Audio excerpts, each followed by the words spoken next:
Good evening. This is Radio Free Mormon. The title of this episode is How Mormons Lie to You. Yes, believe it or not, Mormons do lie to you. It's true that Mormons believe in telling the truth. That's one of their principal tenets of their faith. But there is an exception to that rule about being honest. And that unwritten rule for a Mormon is it's okay to lie to people if you're trying to make the church look good. Tonight, we brought the receipts. I've also brought Kolby Reddish. It's going to be a blast. Join us, won't you?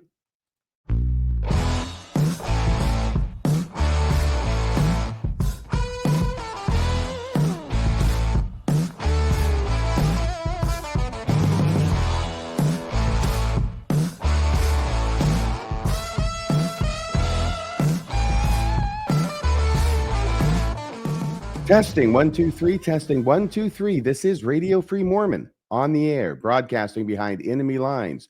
Today's date is January 18th, 2025. This is episode 381 of Radio Free Mormon, titled How Mormons Lie to You. And true to my word, here's my esteemed co-counsel, Kolby Reddish. How are you doing this morning, Kolby? Hey, RFM, I'm doing great. How are you? To what do we owe this honor? The last time we were together and signed off, we told the audience we wouldn't be doing any more shows on the Light and Truth letter until April. And it's only January. What gives? Well, I'm trying to think exactly how we landed on doing an episode about I remember. What's that? I remember. About how apologists lie to you. I think it was because one of the apologists we'll talk about, Jacob Hess, had published a piece in the Deseret News. He now works for the Deseret News. And I was irritated by the fact that I caught him, as people will find later, in quite a whopper of, actually, I think several lies on one of the pieces he wrote back when he wrote for Public Square magazine. And we caught Austin Fife in so many lies during the course of the Light and Truth letter, more, which we're going to demonstrate today. We're not duplicating any material we've already done. So yeah, we're going to hit how apologists lie to you and obfuscate the truth. And true to my word, I promised a few days ago on Nathan Hinckley's show we would bring the receipts, and so we're going to do that for Austin Fife, Jacob Hansen, Cardin Ellis, and Jacob Hess. That's awesome. Yeah. I had mentioned something about an article, a more recent article written by Jacob Hess. It seemed like he was obviously circumventing the truth in what he was saying in order to try and make the church look good, because he's writing an article, the most recent one, to try and say that there's more academic freedom at BYU than at secular universities, like Harvard and Yale. So there's a lot more academic freedom at BYU.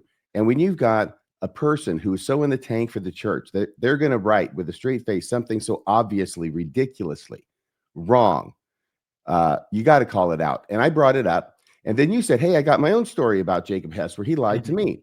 And so we wanted to do that. And then I picked and chose a few more. You got a few more. And hopefully we'll be out of here within 4 hours. All right. Can I say one introductory comment? And we definitely will be out of here earlier than 4 hours, or Cammy's going to kill you. There are people who are going to think, why are you talking about these people's character? Isn't this just an ad hominem? And one of the things I want to delineate here is there is the informal logical fallacy of an ad hominem attack, which is where you discredit someone or you raise some, issue in their character to discredit their arguments. We have responded to many of these folks' arguments in depth already. And it's important to understand that an ad hominem is not fallacious when that person is claiming either expertise or is claiming some character as part of their pitch, basically, like their overall pitch. And exactly like you hit, like the reason we selected these individuals is not because we have any like personal animus towards them. No, none at all. Yeah, maybe Jacob Hansen accepted, I was going to say. But as I sit here with my title of his randomness on the StreamYard. But I wanted to just highlight that for people. The reason that we're doing this is because there are fallacious ad hominems and there are valid ad hominems. And these folks claim to be telling the truth, to be the truth tellers about the church. And so this is not a fallacious ad hominem. This is a completely fair and square attack. And like we said, we're bringing the receipts. Right. And I would say in addition to that in any criminal trial or any civil trial, the credibility of a witness is at issue. And therefore, if you can show that a witness on the other side, hopefully it's on the other side, is lying, then all of a sudden that taints their entire testimony, which means the jury can't really trust them about anything. Because how many things does a liar say versus how many things can you catch them in, Right. right? How many lies versus how many do you catch them in? So if you catch them in one, that taints their entire testimony. And as an attorney, I know you're an attorney too. Liar is one of those words that you never say in court, right? Mm-hmm. You don't call somebody a liar. It's one of the fundamental rules. Now, not all attorneys do that, right? But a lie is something that is so difficult to prove because there are so many alternative explanations for why somebody gets something wrong. Mm-hmm. And I want to let everybody know at the outset that I'm totally aware of that. Out of 100 false representations that are made, on average, I would expect that 99 of them are not lies. Right. They're still false representations, but are they being intentionally done in order to deceive somebody? That's the question. That's what makes it a lie. So out of 100 misrepresentations, 99 of them are going to be remembered it wrong, misspoke, mistaken, all those things. But there are lies, and there are lies that can be proven. And I think that's what we have today. And we'll present the evidence. We'll let the audience decide. The audience can sit as the jury in this one. Are you ready to go forward? Now, I can't hear you right now. I didn't mute you. I want you to know that. I don't think I can mute you from here. Did you accidentally mute yourself? I think I did. How about that? Did I accidentally mute you? Can you hear me now? Yeah, you're great. Okay. I'm all leaving I that was in the going to show say, just to make me feel better about when I mute myself. Perfect. Okay, thanks. I wanted to say one more introductory comment, which is just that model that you just talked about of what lying is, and we are going to bring the receipts and prove that in these cases. I want to point out that Doctrine and Covenants 19 builds in this same idea that God himself lies to people about the consequences of their behavior in this life for their own good. And so I think maybe if I'm steel manning and trying to be charitable towards these apologists, they're modeling that behavior. And what I mean is that is the section that Joseph Smith gives to Martin Harris when he needs to finance the printing of the Book of Mormon. And he says that when he's using words like eternal damnation or eternal torment, that those things are just a title because God's name is eternal or is endless. He never said that it would be without end. Now, I know that's going to be really triggering for any believing member to hear that I'm calling God a liar. But if you read that actual story, if you read that actual scripture, he literally says that he uses that language. It says, it is made more express that it may work upon the hearts of the children of men to cause them to repent. That So is he'll scare the literally, shit out of you. Absolutely. it's That's what God's saying. I it's will lie literally to the you in order to definition. get you to do what I want you to do. I'm sorry, go ahead. No, that's all I was going to say is it is the definition of lying. It's just the perspective in viewing that the ends justify the means. I don't agree with that, but that's one of the things I wanted to highlight here. If I'm being charitable, maybe they're just modeling what's in Doctrine and Covenants 19. That's Shall we? interesting because, I think of section 10, which also involved Martin Harris. And there it says quite the converse. It says that it is Satan who whispers to a person that it's okay to lie to catch another man in a lie. If you think somebody else is lying, it's okay for you to lie to catch him in the lie. Of course, it's the whole 116 lost pages escapade. Right. And he's talking about somebody else. But still, you would think that the principle would hold true regardless of which end of the stick you're picking up and whether you're a Mormon or not. You would think, especially for a being that claims to be the same yesterday, today, and forever, but apparently not. Okay. Yes. Shall we sally forth? Forever is a long time. And forever is just the name of God. It's not actually a duration of time. Okay. There you go. So this is how apologists lie to you. I titled this How Mormons Lie to You because really so many people don't even know what apologists are, right? And they're Mormons. We're talking about the Mormon apologists. So I think it's good. Let me clear this up. We're not saying every single Mormon on the face of the earth lies, okay? Although I think there's some truth to it. We're saying these guys are lying and they're Mormons and we're going to prove it. All right. So this first slide is Austin just asking questions, Fife. Now, Austin Fife is the author of the Light on Truth letter. And you say just asking questions in the middle of his name like it's his middle name. What do you mean by that, Kolby? Yeah, I think it's his AKA.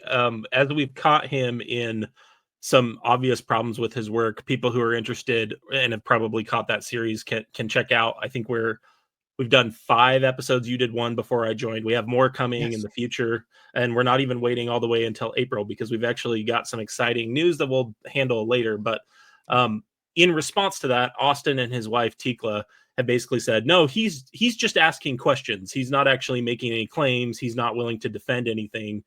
Again, even though his letter claims or purports to be written to critics of the church, he has a standing invitation to have a cordial conversation with us and won't do it. So I feel like that's a lie. If you're going to claim that you wrote a letter to people that you don't want to talk to, that's very confusing to me. So that's where I got he wrote it to us. He wrote it to me. He wrote it to you. Yeah. But that's it. He won't talk anymore. He doesn't call. He doesn't visit. He misses all the major holidays. That's right. That's right. So now we're standing outside his bedroom with a boombox, and this is the boom. It's like John Cusack. That's right. So this was one of the lies that we caught Austin in, or obvious problems with the work he did. When we did our archaeology episode, we handled the fact that his Nahom arguments. So if you actually broke down what he says in the Light and Truth letter and you look at the sources that he cited, and again, I'm not going to rehash this. I'm just going to point people to that episode. There were obvious problems that were apparent with Austin's claims that were disproven by his own source. So when I called Austin on that and had a back and forth with him for a number of comments, I can't remember if it was in when you say you called him, you didn't talk to him on the phone. No, I said called him on that. Called him on that. Okay. Yeah. When I called him on that in the comments of either this episode or an episode he did with Word Radio, I don't remember the episode I'm talking about that we did. I mean, this was something that he said that in retrospect, I think I assumed enough about Nahom that I could write about it off the top of my head. Clearly, I goofed on some of the details, and I'll get that ironed out. And one of the things that I highlighted is to say you goofed on some of the details is when you got every single detail wrong, is, euphemistic, bordering on a ridiculous lie, which is the way I put it. This response that you're seeing from Austin was basically me saying, you either didn't read these sources or you're misrepresenting what they said. Which is it? And so he's going with the dog ate my homework excuse, I guess. Of course, he didn't read the articles. Now, this is the problem that I have with this answer, okay? We've got 2 things going on here, and let me know if I'm correct. Let me know if Austin Fife has actually said both of these. Number 1, he has said that at least for the Nahom argument, he included articles as footnotes to support points he's making in the body of his letter. And that's one thing. And that he is saying he didn't necessarily read the articles that he linked as footnotes to his letter. That's what he's saying here, correct? Mm-hmm. That's the way I read it. Yeah. Yeah. The second thing, though, is that he has been very adamant that he alone wrote this letter and that he had no help. So here's what I have a problem understanding, okay? If I put myself in Austin's point of view and in his shoes, and I go and I say, I'm going to write this book. It's a book. It's called a letter. It's a book. But I'm going to have all of these footnotes in it. How do I know that I should be footnoting this particular link, this source, if I haven't read it? Right. See, this is the problem. I don't understand how that works. Are we to assume that he knows about all these sources in his head and he can look them up and he just doesn't read them and he just links them willy-nilly to give people something to read? That seems problematic. Now, I'm not going to call that a lie. Okay? This is how high the bar is for calling something a lie as a lawyer, or at least as this lawyer. I'm not calling that a lie. I'm going to say, I don't see how that happens if you're writing something by yourself. And I don't care if he wrote it by himself. I don't care if he crowdsourced it. I don't care how he wrote it. But if he's going to commit himself to a story about how he wrote this book, that seems inconsistent with another statement elsewhere about the source material for the book that he's not familiar with. That's a problem. The other problem he has is this, is that every time he misrepresents his articles, every time he misrepresents his sources, he misrepresents them one way. Right. And one way only, and that's in favor of the church. So we don't have a situation where he's got an article where he's sort of getting things, when he gets things wrong, he'll get some things wrong in favor of the church, and he'll get other things wrong that are not in favor of the church. This is not an accident. Okay? Right. This was no boating accident, right? This was intentionally done in order to skew the source he's using in favor of the church by whoever did it. And if Right. he's saying he did it alone, I just don't see how amazingly he was able to carve away the fat off of that nice T-bone steak of apologetic source, that article that he's citing to. He cuts away all the fat exactly, and he leaves the stuff in that promotes the church in the body of his letter. And you actually have to go to the source and read through the source to find out that he has misrepresented the source and said things in the body of his letter while citing to that source that the source itself does not say, and actually frequently which the source itself contradicts. Beautiful. The other thing I wanted to highlight, just because it stands out to me here, right? He says, I linked an article in case someone wanted to learn more. When you have a sentence that has contentions of fact, and then there's a footnoted source at the bottom of that, maybe Austin just doesn't have any familiarity with how sourcing works.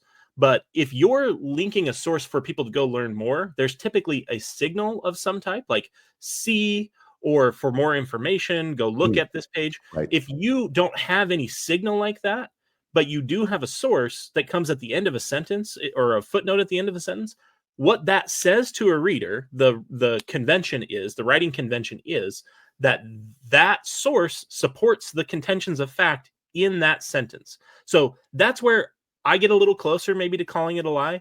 I also want to point out, notice the next sentence he says, notwithstanding your counter arguments, the overall thrust of Nahom evidence is still viable. We didn't actually make counter arguments. We looked at his own sources and pointed out how he had misquoted and had engaged in problems in his own sources. We didn't go and find a whole bunch of sources on our own for this particular claim and point out how he's only telling you half of the story or is relying on some minority scholar position, right? That to me is also extremely dishonest to pretend like, because what it's doing is it's hijacking this flaw in the way humans think. There's this fallacy, which you and I have talked about a bit, known as like the middle ground fallacy, the idea that the truth lies somewhere in the middle between two extremes. And so when Austin says, notwithstanding your counter arguments, to me, he is explicitly trying to reference this flawed part of human cognition and saying, well, you're saying this, I'm saying this, and look what he says. Well, the evidence is still there, and it's still, the truth might be somewhere in the middle. That's just not what happened on this particular claim. We corrected him according to his own arguments, what his arguments should have been, not made our own arguments as counters. Right. And he's saying, notwithstanding your counter arguments, which show that all the details of what he's talking about are wrong. Right. He says, in spite of the fact that all the details are wrong, the overall thrust of the evidence is still viable. Amazing. That's what he's saying. That doesn't make sense to me. Neither Right. does the last sentence make sense because it's a non sequitur. Nahom won't be convincing to everyone, but it is interesting to me. Why don't you just say it's convincing to you? Is that too much for you to say? Is it not convincing to you? Is it only interesting to you? Is it not? Okay, so I'm just wondering, why doesn't he say it's convincing to him if he finds it convincing to him? And I think the reason he's not saying it's convincing to him is because we just demolished it. Yeah, and because he doesn't want to bear a burden of proof, right? That's where the Austin just asking questions 5 comes from. If all he does is say, well, this is interesting, this is intriguing, he can disclaim any liability for having to stand behind what he says. And that's chicken shit behavior. When I make a claim or I go through and articulate, like I did with the linguistic evidence for the Book of Mormon episode, where I laid forth my own argument for why I think the Book of Mormon cannot be historical, Yes. or you've laid forth arguments in this series that we've done, we stand behind those things and say, this is our claim. This is the evidence for that claim. If someone wants to discuss that further, there's something we've missed, please reach out. But I abhor this behavior because it's not just in the apologetic sphere. It's also something that happens in politics a lot, where people don't want to stand behind anything they say, but they still want to say it. And they still want it to be convincing to people, but they just want to disclaim any liability for having to bear a burden of proof. And that bothers me. It's the lawyer in you. I understand completely. By the way, you've had communication. This is one of them directly with Austin Fife. I have not. But I wanted to ask you, in any of your communications with Austin Fife, has he ever told you, you got this wrong, or actually this argument is made stronger because you omitted this fact? In other words, has he ever come back to you and said, actually, if you understand this correctly, it's stronger than you think? No, not once. I think that's telling. Okay. By the way, let's say it again, okay? I should have said it at the top. Austin Fife, standing invitation for you to come on the show and do what apparently you said the purpose of this letter was, which was to address the critics of the church. We're talking about your letter. We're talking about you. We're talking about the lies that now we've caught you in. And I think that you should come on the show and discuss it with us. And if Mormonism means enough for you to defend by writing a book, why don't you come on here and defend it? We'll give you a platform. Thousands of people will watch you, and they will get the opportunity to see you put a couple of non-believers in their place by your overwhelming evidence and sound arguments. And we'll be professionals about this, Austin. We'll give you advance notice of the things we want to discuss, the questions we want to have. We're professional gentlemen. We're not going to be mean. We're not going to clip you in bad faith. That's not what this is about. It's about, if you really believe these things, if you really believe the introduction to your letter, why in the world would you not want to talk to us? That to me is crazy. Does he just think we're lying? No one's ever... I have not told one lie to make the church look worse ever that I'm aware of. Have I misstated things? Absolutely. And I'll give you an example. Before you and Bill debunked the whole Joseph castration thing, that story, that was something I had heard parroted a lot. And actually, one of the reasons I don't go to the ex-Mormon subreddit anymore is because when I try and correct that and say, this really is something that basically is myth that got amplified by Fawn Brody, like she didn't know. She was citing a source. You did an episode on Mormonism Live on this. I remember Miranda Johnson, Hyde Smith. Yeah, Smith Nancy Hyde? Miranda Hyde Johnson, I think. Yeah. Thank you. Yeah, that's something that I'm committed to. Like, I have no need to make this church or Joseph or the Book of Mormon look any worse than it is, because the way it really is already such a problem. I don't have any need to do that. And I've never caught you doing that once either. And I've listened to every single minute of your content. What would be the point of lying if you're trying to find the truth? The point of lying is only there for base people, number one, who are trying to convince you of something that they are doubtful is true themselves. And here's my rule of thumb for you, Austin, okay? If you have to lie to argue your position, maybe it's time to change your position. So having said all of that about lying, I think we better get to the receipts. Otherwise, people are going to think we're making stuff up. By the way, once again, this is my conclusion. You may have a different conclusion. We'll put the evidence up there for you. Now, there's something about Nahom. Is this what you were already talking about? This was just to refresh people what the contentions were. So he contended that the site was identified as Nahom, that the letters were written in Hebrew, and that Nahom was in the right spot of the map. All of those three things. This is a quote from his letter. Correct. Where it says Nahom.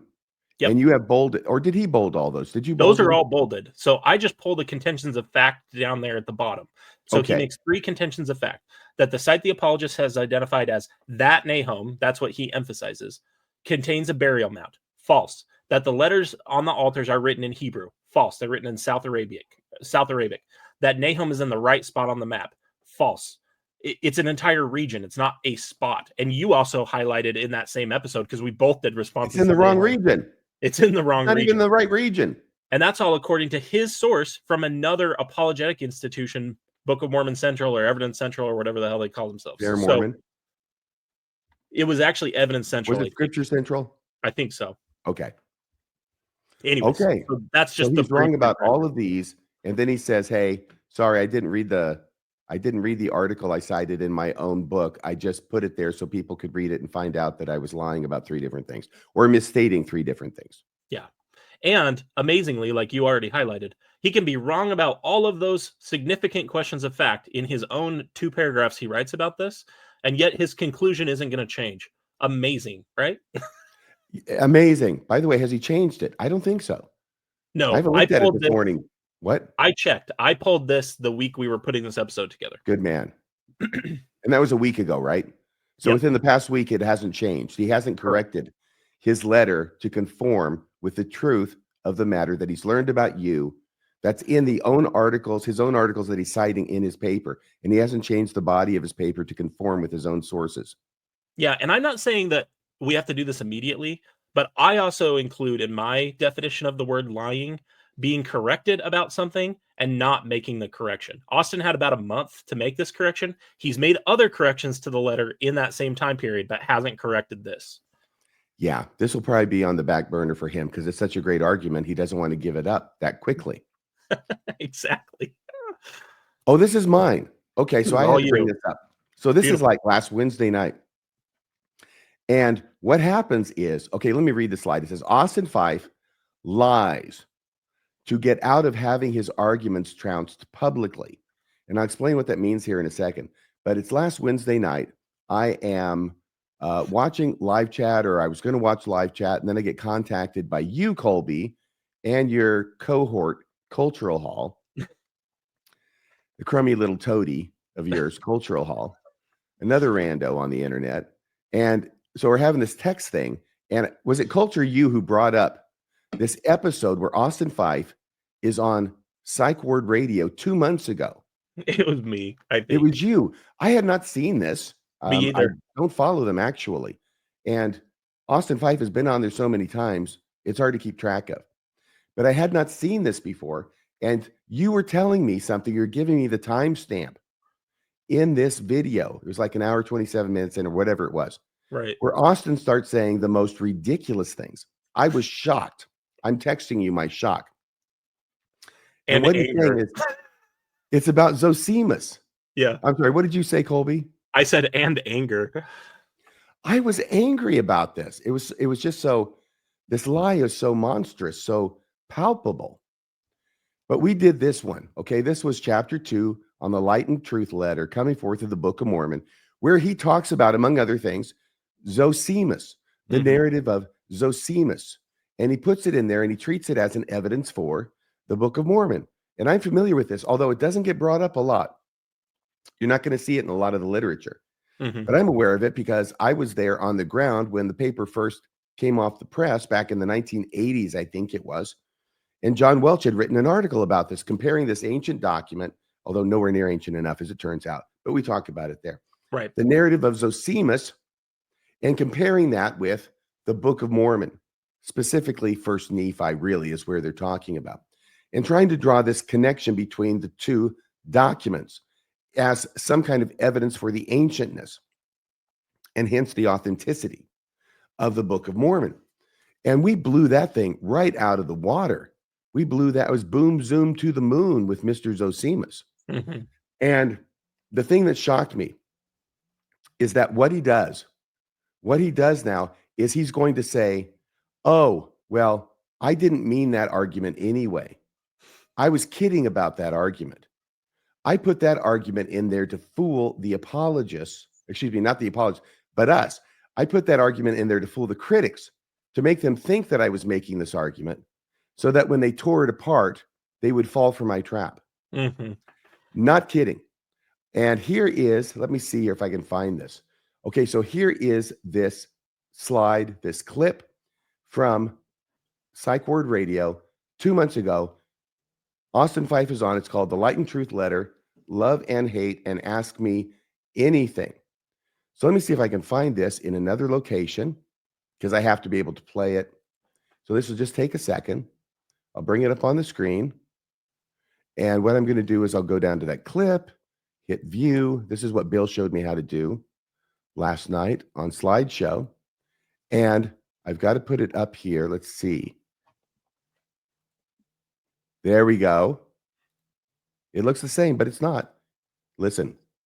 So when they left, don't you dare gaslight me. Gaslighting. Oh yeah, and then lied to about history. We were lied to about history. No, sorry. You sleeping through gospel doctrine on Sunday and every hour of seminary you ever attended doesn't constitute us lying to you. Can you pause it for a second? I'm sorry. I'm pausing it for a second, and I was going to pause it for a second anyway. Go ahead. My last Cardinellis, my last calling in my ward was I taught 4 years of gospel doctrine. I was on seminary council and I was in the seminary presidency. There are things I've learned about the church that I was absolutely definitively lied to about, and I can prove it. So to just paint it off like people who leave the church are doing that because they didn't pay attention, I guarantee I know more about Mormonism than Cardinellis does today. Absolutely. And it's so absurd that he says shit like this. Well, this is the second round of lying that we find the church and its defenders engaged in. The first round is when the church lies to you.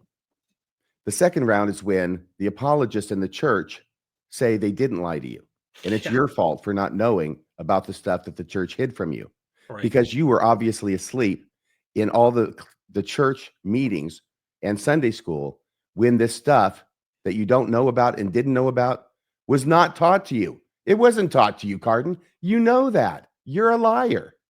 Go ahead. Sorry, Cardin. Truth hurts. So there's another lie. But here comes the whopper, because you see our little, there's Austin Fife in the bottom. That's he. There's Jonah Barnes with the 1830 hat on. And there is Cardin Ellis with the ridiculously expensive and likely church-funded equipment he has in his garage in Los Angeles. Hopefully they're doing okay. And I actually mean that seriously with all the fires going on. I haven't heard him say anything about it, but then again, I don't listen to him. But he's in the garage still, so I guess it's standing. Okay, so here we're going to go. Listen to what Austin Fife now has to say. Like that's not what happened, guys. So, all right, next one. A critique of the... Is this right? He's reading a comment. Oh, it is. Okay. In a thread entitled Critique of the Narrative of Zosimus Evidence from the Light and Truth Letter, in the introduction, it says... So you could stop there. Here's why you can stop there. So this is essentially a thread on Reddit debunking one of my arguments about Zosimus having some parallels to Lehi's story and Lehi's vision. Here's the reason I wanted to post this one. This is like a little mini baby troll in the Light and Truth Letter, and they fell for it hook, line, and sinker. And I was so happy there's a thread. Here's why. I did not post this in the evidences section. So my argument is not, this is evidence for the Book of Mormon. What I did in the Light and Truth Letter is I showed loose parallels are not evidence, right? Just because it says rod of iron and view the Hebrews does not mean that's the source for the Book of Mormon. It's a nonsense argument. And so at the end of that section, I say, look at all these parallels between Lehi and Zosimus, right? Why do critics not use this as a source for the Book of Mormon? So I'm using their logic against them to say, why don't you use this as a source for the Book of Mormon if that's the way you do your logic and your math? And they totally fell for it. I wasn't making the argument, this is the source. I was saying, I'm using what you guys do against you. And they totally fell for it. I was so happy to see this thread. It cracked me up. Just went whoosh right over their head. All right. Wow. Okay. Wow. So it's a scholarly, here's why this cannot be the Book of Mormon and Lehi, and here's the timelines. This whole scholarly, debunking of the Zosimus argument. I'm like, wow, that's not even what I was trying to say. You fell for it. Okay. That's so intelligent. I'm sorry. So what was my reaction while I was watching this? What was your the group. reaction? You were texting me all caps angry messages. I had to chuckle for a second because Cardin's wife, Brittany, is on the stream and she flashed for a second and she had a really stern look on her face. Maybe I'm reading too much into it, but I think it's because there's part of me that looked like she was processing what he's actually saying and is like, wait, what? You included a fake argument in your letter to listen to what he's saying. Take out his spin on it. He included a false argument that he doesn't believe in his letter to mislead people, to get people to respond to it. The thing I love about this too is you responded to the narrative of Zosimus argument and highlighted that it's not evidence of anything, which basically you came to the same conclusion that apparently Austin really held before he put it in his letter. But the thing I love about seeing Brittany's face is it's like, she seems like the only person with a brain of the four of them because she's recognizing what Austin is saying and had a stern look on her face as he was talking about it. As we were watching that clip, I also quickly pulled up the Light and Truth Letter. And the thing that's hilarious is Austin's not even right. The narrative of Zosimus is in his evidences for the Book of Mormon section. It's in his coming forth of the Book of Mormon section, which is why we responded to it in his coming forth of the Book of Mormon, in our coming forth of the Book of Mormon episode. It is in his evidences of the Book of Mormon. I think what he's trying to say, perhaps inarticulately, is that the next chapter is his evidences. And in this chapter, he's responding to criticisms of the church over and over. And then he includes this evidence and he treats it as an evidence. He doesn't say, by the way, this is the way that apologists argue, right? Or this is the way critics argue, or anything like that. He presents it as an evidence. We blew it out of the water, and so did the people over there, apparently on ex-Mormon Reddit. And his response when his arguments get blown out of the water is to say, I meant to do that. Yeah. Oh. This is a wonderful, wonderful lie from Austin, Fife. Well, and it also just makes me wonder, how many other little trolls, quote unquote, little lies did you build into your letter, Austin? Because you're selling this letter for $18 a pop to people who have no idea. They're actually thinking that that is good evidence for believing in the Book of Mormon, which, if you remember, one of the last things I said before we took a short hiatus on this series was the reason Austin's work offends me so. It's not because I don't like him as a person. I don't know him.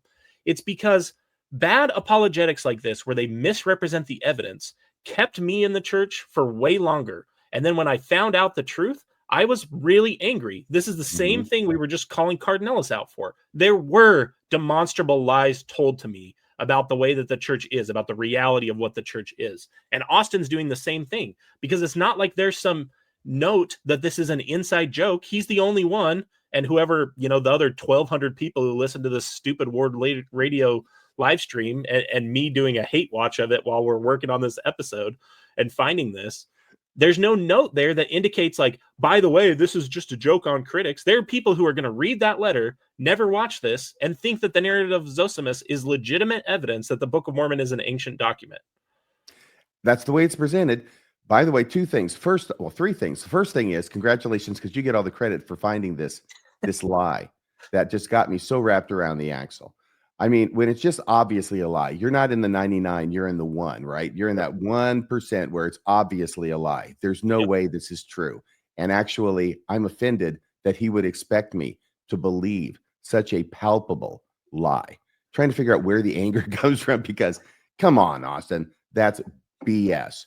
Second thing is, I'm surprised that the resident professor of Apocrypha, Jason Barnes, did not find this out at some point. It's Jonah Barnes. Oh, Jonah Barnes. I'm sorry. The guy on the right there in the slide. And are you trying to trigger me by calling him the resident professor? Because he's not a professor. He's a baker. And I'll just say this. We didn't have a slide about Jonah Barnes, but I can think of nothing more pathetic than coining for yourself a nickname that would emphasize your intellectual pursuits when you don't have those intellectual credentials. You're calling himself a professor when he's not. Yeah. I could accurately describe myself as a professor, but I'm not a tool, so I won't do that. I understand what you're saying, and I think Carrie Schertz probably feels the same way. Thank you for highlighting that part of the conversation, too. You bet. Absolutely. So that was the second thing. And the third thing, I can't remember at this point. We will revisit this, and we will play it again. We've got a few more things to talk about here. And this is the timing of this, okay? Because this is interesting, and you pointed this out to me. The timing of this statement from this clip that we just played is from a PWR. And you know what that stands for, right? I do now. Psych Ward Radio. Episode.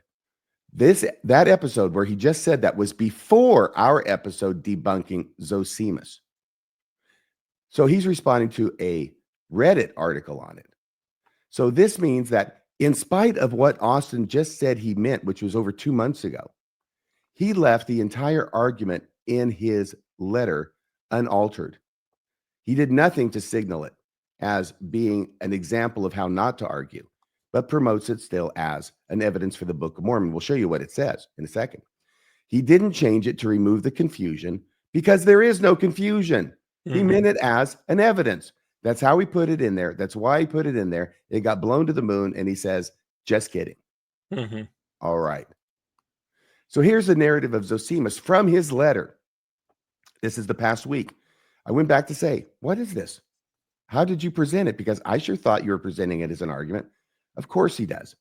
What he says is, the narrative of Zosimus is an ancient text written originally in Hebrew. Why is that important? Well, it sounds like an argument. It appears to be at least as old as the time of Christ and likely much older. Oh, so it's important to the Book of Mormon.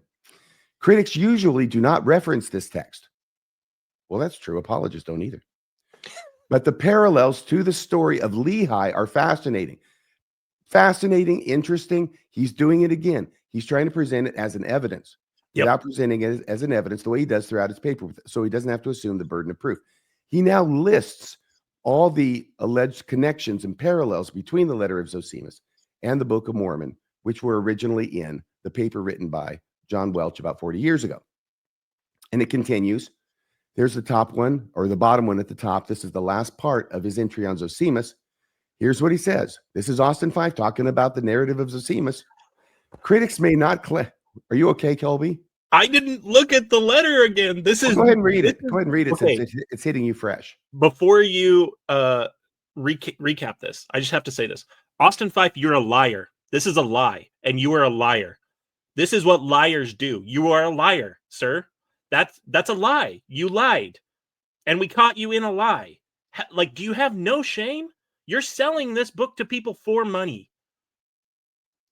This is absurd to me that they think God is on their side in this. This is a lie. He lied, and he admitted it. Oh, okay. I'll read this part now. Now that you got that out of your system. Oh, this is what Austin Fife writes about Zosimus. Now I understand where the all caps came from the other night, RFM. Oh, for me? Yes. Oh, yeah. I was really mad. I was saying, what? He was just kidding? It's just, he didn't mean it? It was ridiculous. But this is Austin from his Light on Truth letter talking about the narrative of Zosimus, which he now says wasn't really in evidence.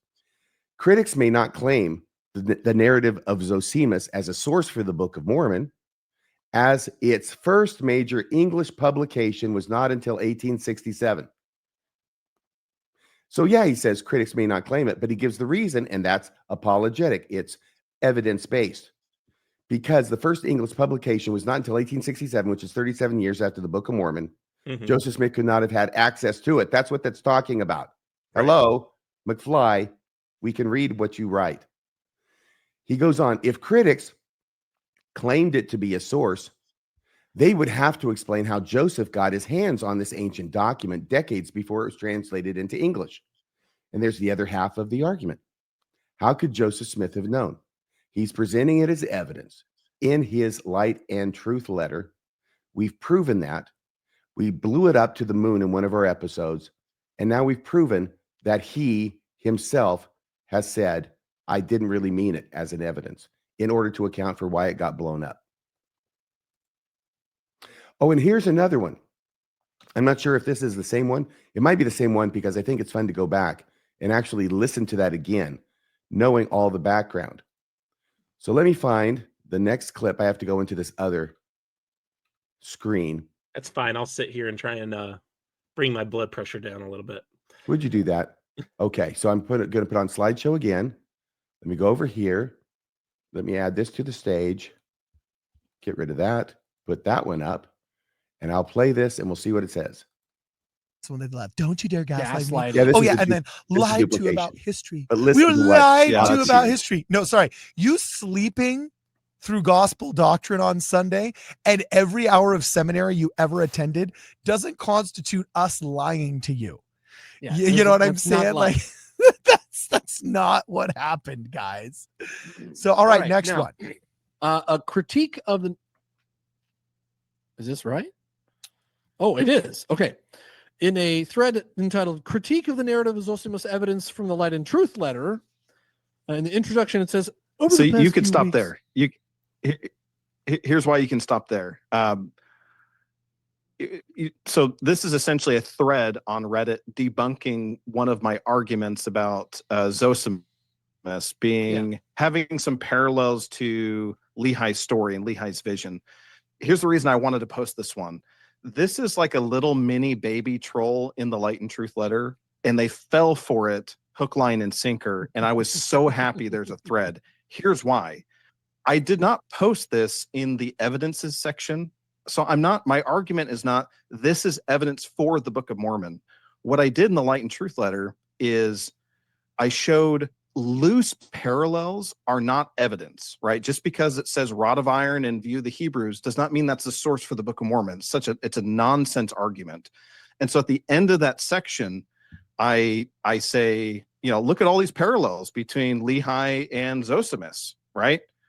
Why do critics not use this as a source for the Book of Mormon? So I'm using their logic against them to say, why don't you use this as a source for the Book of Mormon if that's the way you do your logic and your math?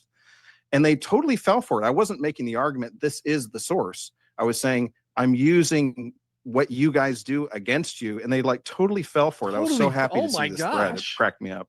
Just went whoosh right over their head. All right. Wow. Okay. So it's a scholarly, here's why this cannot be the Book of Mormon and Lehi, and here's the timelines. This whole scholarly, debunking of the Zosimus argument. I'm like, wow, that's not even what I was trying to say. You fell for it. Okay. They're so intelligent. Well, I can understand Carden believing that, but the professor of Apocrypha, he seems to be believing this story too.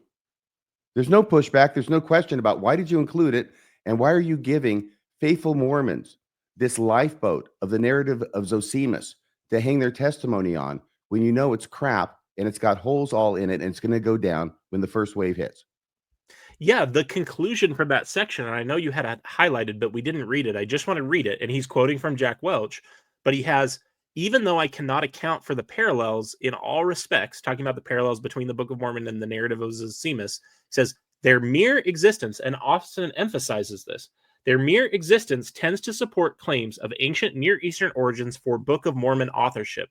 Austin is lying so obviously. It's right there. He does claim this is evidence of Book of Mormon authorship. It's right there. And Carden and self-named professor guy are too stupid to actually read what he said, to take his claim and follow it all the way through. He lied, and he's a liar. Yeah, it's true. Austin, I'm sorry, you're a liar. But I'm making this allegation. Apparently Kolby is too. But I want to give you the chance to come on the show and explain to us why you're not a liar. All right? You can give your defense. Come on the show, tell us and tell the audience why it is you're not a liar and why it is that we shouldn't trust anything that you have to tell us because you're a liar. Also, I want you to come on the show and tell us why it is you feel the need to lie in order to defend Mormonism and in order to defend your defense of Mormonism. Sounds like a podcast. We'll have a good time. Oh, Radio Free Mormon 1@gmail.com. Send me a email, Austin. That's Radio Free Mormon 1@gmail.com. I haven't heard from you, and we've had this invitation out for a number of weeks now. Where are you okay, Kolby? What's going on? Oh, I'm fine. Okay. So it looked like you were having a good time. But wait, I say, that reminds me of something. His whole shtick about, oh, that was a trap. And they fell right into it. Okay. So here's the thing. There's another clip. This is from a different one. And this one's from about a month ago. When I say a different one, I mean a different Psych Ward Radio episode. Let me go down to where this is. I'm sorry. Isn't this the same one, the Defending the Light and Truth letter? This is the one where we were live. Yes. And we joked. Right. Go ahead and say that. Yeah, we were live, and so they listened to about 2 minutes of us, called me boring, made comments about your appearance, and they just couldn't even process what we were talking about. And that's where I joked and said, there will be some defense of the Light and Truth letter in your Defending the Light and Truth letter live stream, right? Yes. Well, making fun of my appearance, that's like low-hanging fruit. So here we go. Here's this clip. Now, once again, listen for this, because this is apparently Austin's fallback position, that anytime something blows up or we blow something up or somebody blows something up in his precious Light and Truth letter and shows that it doesn't stand for what it is he says it does, and it's absolutely a terrible argument, right? Then his apparent response as a fallback is, it was a trap and you fell into it. Debunk that he did, and this is his as I said, this is his what? Here you go. The most shocking to him. Here you go. He finally gets to it 40 minutes in. This is the heart of his critique of the truth and something. Here you go. The Light and Truth letter. Okay, here we go. Shocking to me that he does not address this. And by the way, I thought, maybe he addresses it somewhere other than in this chapter. This is where I would expect it to be in church finances. Maybe he addressed it somewhere else.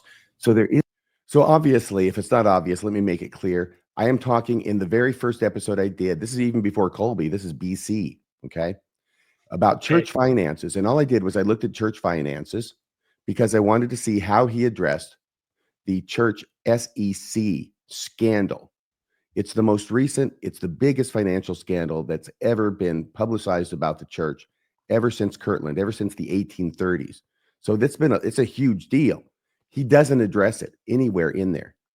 And I'm talking about trying to find it. I couldn't find it. It turns out that you found, Kolby, that he referenced it in chapter 1, but it's only in passing. And he uses it as an example of what he calls a hasty generalization. That if you think because the SEC fined the church or whatever his church was fined, that obviously the church did something wrong. Yeah, who would come up with that idea? I got no idea. Obviously, when the SEC fines people, it's because it doesn't mean it doesn't mean they did something wrong. Okay. It usually does, I think, but not when it's the church getting fined. Anyway, that's what we're talking about. That's why they're playing me. And listen to how Austin responds to this, because guess what? It's another trap. Is a search function in the letter. Oh, a search and I function. Put securities in there. Nope, nothing comes up. I put exchange in there. Nothing comes up. You can actually pause it real quick. Okay, pause it. Yeah. Oh, maybe he might finish it, but ironically, it is sort of in the Light and Truth letter under manipulation and fallacies. I use it as an example of a hasty generalization where they say, because the church was fined, therefore the church is sketchy, false, bad, whatever. It's a hasty generalization. It's not necessarily one means the other. It just means that the church was fined, and we can have a discussion about that. Apparently not. So ironically, he said that it's nowhere in the letter. It is in the letter. It's under manipulation and fallacy. So it's kind of funny. He fell into it's where you go from 1 to 11 unjustified. So do we keep playing this? No. Oh, okay. Because it's just look. Okay, so it's a red herring. It's right. I ask questions in this section that go completely unanswered, and then he uses a red herring to kind of distract from the issue. It's like, no, you don't understand. I'm asking the questions, not you. I'm asking the questions. And that's the Light and Truth letter. What he repeats over and over. Oh my gosh. I'm asking the questions. So when I criticize him for not addressing in his financial issues section relating to the church, the biggest scandal the church has had in the last 150 years, okay, almost 200 years. That's a red herring, apparently. Yeah. That's a red herring. In the church finances section. Yes, in the church finances section. And he doesn't address the issue in chapter 1. He uses it as an example of a hasty generalization without going into any facts. He gives it 2 sentences, right? As a hasty generalization to say, just because a government agency like the Security and Exchange Commission, after a years-long investigation, finds church leaders because they find that church leaders were involved in this violation of the law. And this violation of the law went on for 20 years, okay? That just because the church gets fined by the SEC, it doesn't mean the church did something wrong. That's what he calls a hasty generalization. So he never addresses the issue about the SEC fine in the letter. And that is a trap. Now, I'm going to play this again, okay? I'm going to try and, what I want you to do is I want you to watch Austin very carefully, because it kind of gets overridden by other people talking. But when he says he fell right into it, you will see him actually say with his mouth, into the trap. Okay. I don't know if you caught it the first time. You will catch it this time because you're going to be looking for it. Okay. So I just want to go ahead and play this one more time. Debunk that he did. And this is his as I said, this is his what? Here you go. The most shocking to him. Here you go. He finally gets to it 40 minutes in. This is the heart of his critique of the truth and something. Here you go. Sorry, can you pause it 1 second? Letter. Okay, here we go. Hang on a second. Shocking to me. There you go. Okay. Jonah, that's really stupid. And now you know it's not true. The reason you did this first episode is you selected a chapter at random to see the quality of the Light and Truth letter. And then you basically were going to end after that one episode until I came knocking. And you were saying this is basically immediately disqualifying to omit something like this in the church finances section. Why in the world would I spend time digging in this? Right. Yes. Now Ward Radio has like 20 hours of content of us debunking in great detail. The way Jonah just put that, like this is the one thing he could find. No, Jonah, and you knew that because you watched this episode to pull the clips from. Unless you guys don't actually even watch the stuff that you're playing, you only watch clips that people send to you. It should have been readily apparent to you what the point RFM was making. And now you have 20 hours of content you can respond to. Go ahead. Let's see what you have to say about the obvious errors that none of you caught in this Light and Truth letter. Go ahead. Sorry. Go ahead, Carden. Make my day. All right, we'll continue to play. Once again, look for Austin saying fell into my trap. You'll see it. It's on. The camera's on him when he says that. That he does not address this. And by the way, I thought, maybe he addresses it somewhere other than in this chapter. This is where I would expect it to be in church finances. Maybe he addressed it somewhere else. So there is a search function in the letter. Oh, a search function. Put securities in there. Nope, nothing comes up. I put exchange in there. Nothing comes up. You can actually pause it real quick. Okay, pause it. Yeah. Oh, maybe he might finish it. But ironically, it is sort of in the Light and Truth letter under manipulation and fallacies. I use it as an example of a hasty generalization where they say, because the church was fined, therefore the church is sketchy, false, bad, whatever. It's a hasty generalization. It's not necessarily one means the other. It just means that the church was fined, and we can have a discussion about that. But so ironically, he said that it's nowhere in the letter. It is in the letter. It's under manipulation and fallacy. So it's kind of funny. He fell into it's where you go into his own trap. Did you see that time? Yep, I did. Ooh. Okay. So this is his fallback position. Fell into his own trap because, let me see here. Let me get rid of this one. Let me put this one back up. Go to the next slide. So this Light and Truth letter is just chock full of booby traps. Oh, is there another one? Hang on a second here. Oh yeah, there's another one. And this is from the same show. So let me go ahead and find this one. All I have to do is go down a couple. It's the same show. It's a different clip. Great. From the same show. So let me find that and I'll play it for you. And I think it's right there. Oh, hang on a second. I got to put it on slideshow so it takes up the whole screen. Put it on there. Now listen to this one. It's kind of just a thing that I think he wants people interacting with the most negative things he can find about the church and the most recent negative things he can find. SCC is a shallow thing. I try to go deeper and ask some real fundamental questions. Like you mean past the open. Okay, wait. There was a reaction from you when Austin said the SEC is a shallow thing. Austin doesn't understand like any of the stuff he's talking about. When he calls something a red herring, it's not a red herring. Like we could look at the definition of what a red herring is. It's so absurd to me that we have all these bobbleheads nodding along and high-fiving each other. Like, how is there no sane person in the room? I guess it's a shame Brittany wasn't there to look askance at the camera for a minute, but how is there no sane person in the, like, if I was on a live stream with you and Bill and you were talking about this level of game playing with Apologists, I would like to believe I would say something. And that's my other overall takeaway from this and Austin's effort is like, it's not what it purports to be. The title is The Light and Truth Letter, and we've now caught him in 2 examples that we've been able to track down of him knowingly putting false things in there according to his explanation, right? So he's either lying then or he's lying now in defense of the church, like in defense of the truth. Like, this is absurd that they think they're the good guys. Like, they need an Are We the Baddies moment really bad. Yeah, the problem for Austin is he's caught lying. He's either lying one way or the other. Right. He's either lying about putting it in there for that purpose or he's lying about not reading his sources.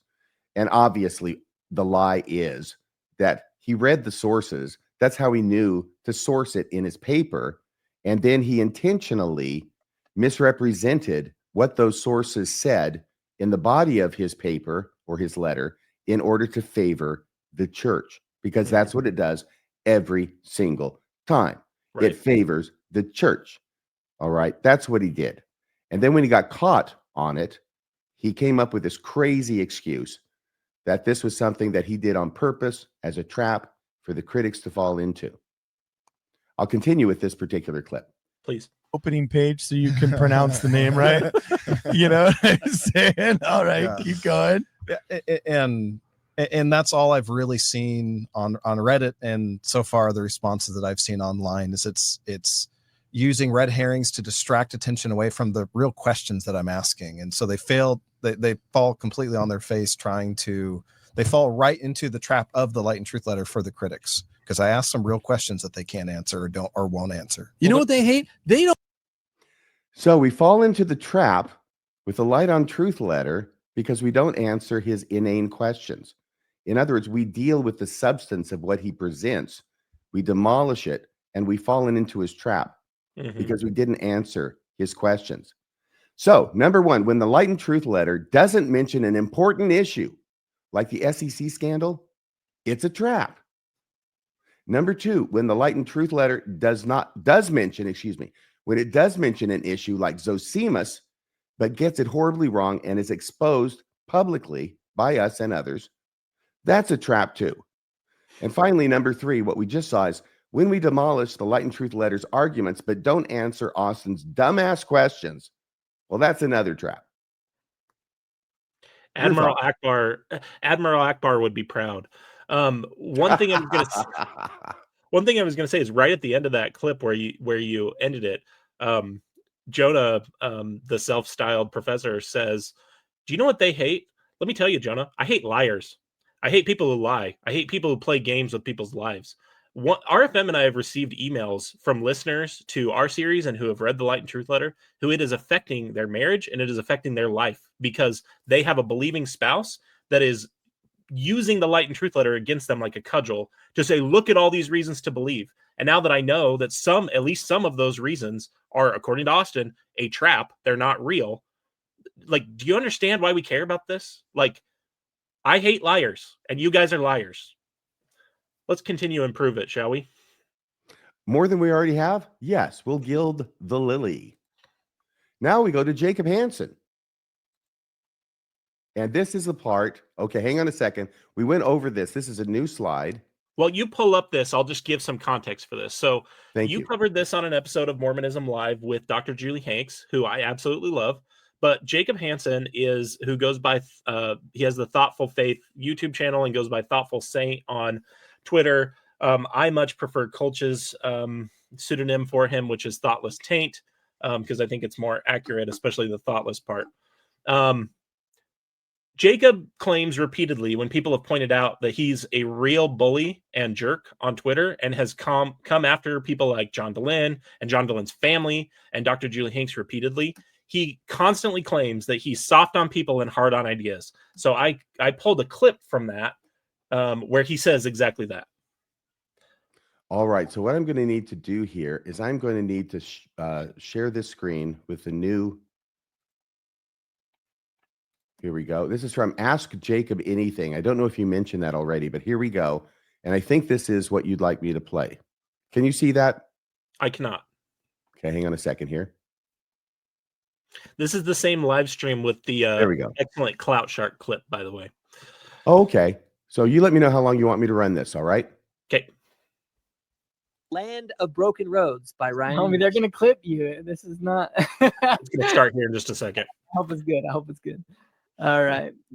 D. Carts says, "What do you say people who claim your videos dealing with content from Julie Hanks or Michelle Sohn are simply hateful hit pieces?" Yeah, I I wanted hate to ask their you that ideas. tonight. I hate their ideas, and I want to hit those ideas as hard as I possibly can to blow them into the next century and expose what is going on with those ideas, that they are harmful to people, they are contrary to the gospel of Jesus Christ, and everyone should be very, very aware of that so that the poison doesn't spread. So I have no problem hating and hitting bad ideas. I don't hate or hit Julie or Michelle. Okay, I'm that's good. very explicit about that. So he That said, was enough? I don't hate or hit Julie or Michelle, right? If you'll go Yes. back to the slides, we can look at the next slide. So he's claiming that it's all about ideas for him. He doesn't come after people. He said this repeatedly. This is just one clip I found. Then if we go to Here's the next slide. if we go to the next slide, this is something I pulled from Kolch, but Kolch pulled this from your episode of Mormonism Live with Dr. Julie Hanks, where Dr. Julie Hanks reiterated the history she has with Jacob Hansen and how Jacob Hansen has written letters to her local leaders trying to get her excommunicated. On the screen is a picture of that letter that he wrote to her stake president in 2022, trying to get her excommunicated. I don't know any other way to exhibit that you're coming after people, that you're trying to hit people, not their ideas, than writing letters to their local church leaders trying to get them kicked out of the church. The other lie Jacob has told about this issue, when he's finally now come clean and admitted, yeah, I did write this letter, but don't I have a duty to protect the integrity of the church, is he'll say, I only wrote this one letter. And Julie has repeatedly said, that's not true. He's done this multiple times, and that he's been at least a part of letter writing campaigns to her local church leaders. That is gross and weird behavior, like really weird to do that. So he's acknowledging that he recognizes it's wrong by the fact he tries to minimize it and say it was only one letter. That's what I think. And I think it's because Jacob likes to paint himself in the makeup of an intellectual, and wants to chase, as I've highlighted, wants to chase clout and wants to get a much bigger platform and wants to paint himself like he's Mormon Jordan Peterson. But he's got this history that he hasn't come clean about, where he does go after people, where he has hit people. And he lied about that. He said, I go after their ideas. I hate their ideas. You don't hate their ideas. You came after Julie personally. Just admit it. Apologize. Like, be a man, Jacob. Apologize and move on. You also came after John DeLynne's family. So the way you're claiming you don't come after people is just a demonstrable lie, dude. Like, what is wrong with you? Here's another clip where Jacob's chasing Joe Rogan's clout. Joe Rogan had Wes Huff, a Christian apologist, on, talking about, he was mostly talking about the Bible, but he briefly talked about Mormons. And Jacob did a kind of response to that, trying to, I think he thinks he can maybe get on Joe Rogan or something. I don't know. He's got the political bent for it, at least. But let's see what Jacob says about what Joe Rogan has. And I know that I highlight an inconsistency between what he's saying the church is and what it really is. Again, what I would say is a lie. All right. So let me try and put this up here on the screen. Here we go. Hang on just a second. And there it is. So you just let me know when you want me to stop this. Is it a clip and it'll stop on its own? It should, yes. Okay, we'll give it a go. You know what's interesting about that is I have less of a problem with the objective truth claims and more of a problem with them saying, but don't look into it. Like, don't test it. Like, what I say goes, and you're not allowed to explore it. Are you serious? We are literally taught in scripture to study these things out in our minds. Behold, you have not understood. You have supposed that I would give it unto you when you took no thought, save it was to ask me. But behold, I say unto you that you must study it out in your mind, and then you must ask me if it be right. And we have been taught by our leaders that we are to seek truth from wherever it may come. It is our duty and calling to gather every item of truth and reject every error, from the sciences to philosophy, wherever it may be found. Whether a truth be found with professed infidels, or with the Universalists, or with the Church of Rome, or the Methodists, or any other of the different sects and parties.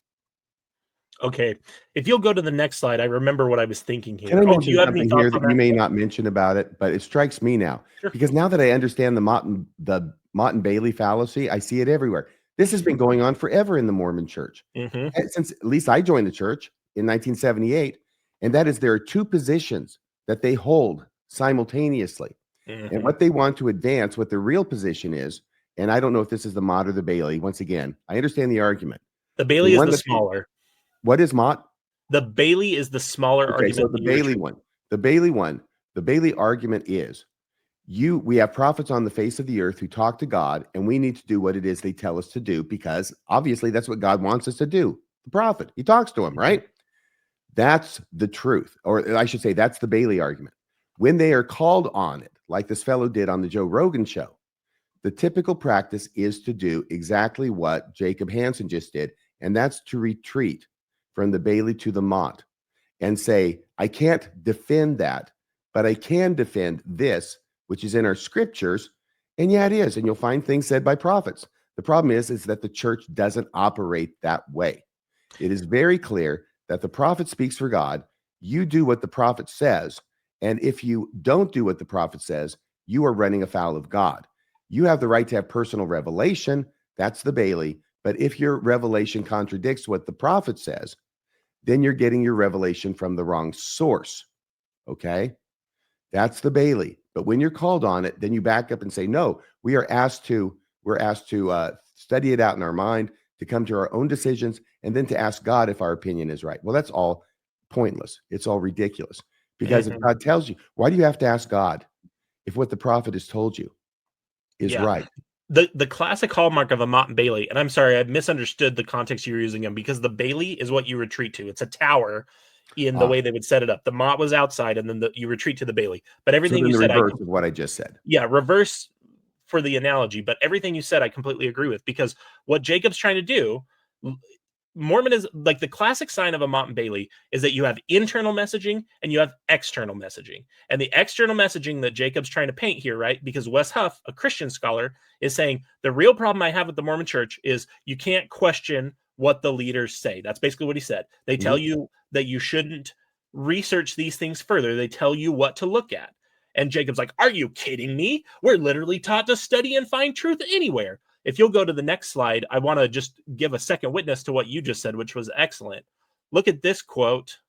Yeah. So look at the inconsistency between Jacob Hansen 2 days apart from each other. Okay. So that's what Jacob Hansen says about being willing to question, being willing to do these intellectual exercises when it suits him, when he's at the external messaging. But when it's internal messaging, and he's talking here with our mutual friend, Steve Pinecker, about the recent purge at BYU that seems to be happening amongst the intellectuals there, this is how he justifies it.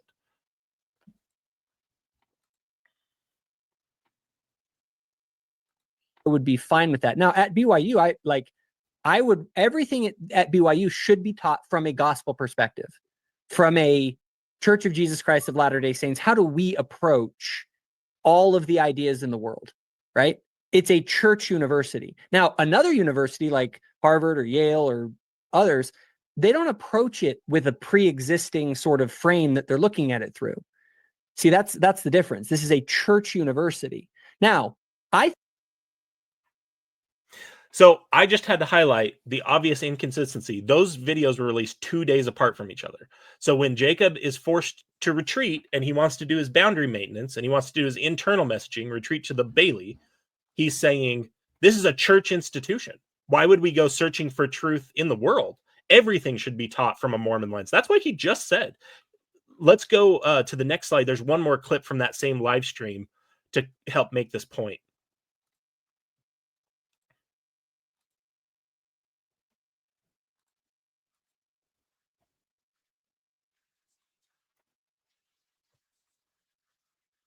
For fear of retribution, and maybe the stuff they're going to say is not even controversial nor critical of the church, but they're still afraid to say anything that could be perceived as critical. Doesn't that kind of feel a little Orwellian to you? Well, it kind of depends on the department, because if it's the sociology department at BYU, I think it should be abolished entirely, burned to the ground, and started from the ground up with new people. Okay. That's basically my view on that, and several other departments as well. So the fact that some of these departments don't feel comfortable, there's a reason they don't feel comfortable, and they're never going to feel comfortable, and they should not feel comfortable, because if your views run, and here's my thing, if you have views, everyone has views that run contrary to the church, some view, right? Like that's just the way that it is. Including Jacob. And you know what we all do? We all don't in public challenge we focus on the things within the church where we have the agreement with the church, and that's where we focus what we're talking about or teaching or whatever. We all do that. Okay. However, and I'm fine with that, by the way. Like, good. You don't have, like, we don't have some radical orthodox sort of thing where you have to agree with everything perfectly in the church. However, what you teach publicly and what you engage in publicly, that is open to public scrutiny. And so what I would say is that either these people should leave because you're never going to feel comfortable, because you're never going to feel like you can basically have whatever view you want at BYU. And so it's not the school for you. So, move on. Or the other one is they're being hysterical and they're creating a culture that doesn't actually exist. Because if you're not going to in any way sort of oppose church doctrine or teachings in a public setting, well, then you shouldn't be afraid. So what our little Mormon O'Brien there is talking about, O'Brien being a 1984 reference, just look at the blatant inconsistency. So this is not as clear of a lie as Jacob lying about what he's done with Julie Hanks, okay? But what I want to present here is on one day, Jacob is saying, Wes Huff says that Mormons can't ask questions, that we're not about intellectualism. And then look at what he says 2 days later when he needs to justify the decisions that the brethren are making. He's saying exactly contradictory things. And I know that Jacob is smart enough to know that those things are completely contradictory. This is that internal, external messaging, which I view as being the equivalent of lying. The other thing, it is. It is lying. And On the one hand, he's saying that the church is not anti-intellectual. And here with Steve Heinecker, he's saying that the church is anti-intellectual, and he's actually proud of it. Yes. And he's going further, and he's saying there are things that everybody disagrees with about the church, but there's this unwritten constitution that we all agree not to talk about them when we're together. And he thinks that's a good thing. He's actually right about this. He's actually right about this part. 100%. I think it's a bad thing because this is why Mormons are so fake. I did an episode, a 2-part episode on that ages ago on Radio Free Mormon about that very issue. But that's why Mormons are so fake, because there are things that they believe that they agree to suppress and they're not going to talk about in order to not signal themselves to others as someone who is a danger or a problem, or who may need to have some kind of official action taken against them. Yes, I completely agree with that. And I also, this is kind of tangential, but the other thing that I thought was so revealing about that clip, and the reason why I called him our little Mormon O'Brien there, is he says, like, it's totally okay that you can have your own opinion. You just can't voice it. And I'm thinking, like, do you even hear yourself? Like, it's okay for you to have your own thoughts? Like, he's literally saying, well, we don't accuse people of thought crime. You're allowed to have your own thoughts. You're just not allowed to talk about them or air them. And you're right. The second clips, the ones he did with Heinecker, are the reality. That's the Mormon reality. But the public facing, what he did trying to get on Joe Rogan's show, chasing his clout, those are obviously not the way Mormonism really functions, that you can find truth wherever it is. Give me a break, Jacob. You know that's not true because you said it yourself 2 days later. Did you want to play that clip one more time for context? I don't know. This is the next clip that you have in the slideshow. Oh, perfect. So I'll go play it and we'll see what it says. Like, talking about the Mormon church, they recently did this thing where they're like, you don't need to go on the internet and you don't need to. And it's don't like, watch guys, the Book of Mormon. Yeah, guys, I don't think you realize what you're sounding like when you come across in that way. What? Bro, what are you talking about, man? Now the church never said that. So in front of millions of people, Wes is misrepresenting the. Hold it. You're a freaking liar. Jacob, you're lying. You're saying the church never said that? What about the General Conference talk where it was famously said, we need more Nephi. We need less Wi-Fi and more Nephi. There's come so on, many Jacob. quotes. You know it's true, but you know what makes you look bad, just like that shiner you got under your right eye. You know what makes you look bad, so you're going to lie to our face and say that the church doesn't do that when you know damn well it does. 100%. No, 100%. I don't know if there's any left in this clip. They're probably church. What they did say was that we must be careful as we search for truth because online there's a lot of misinformation. And is that really crazy advice to give? I mean, has there been any misinformation or misunderstanding in this interview? Yes, there has, Jacob. Oh my gosh. And it's not just misinformation. The thing he quotes from, which is the title of the conference talk, one conference talk, among many, by the way, says the internet's full of misinformation and deception. The message that you just posted up there, if you read the whole damn thing, Jacob, is trying to scare people from finding out answers to their religious questions on the internet, because it's full not only of misinformation, but deception. And the church leaders have told us time and time again, we are supposed to avail ourselves, or if we have questions, we should only go only to authorized sources, Right. church sources, to get the real, true answer.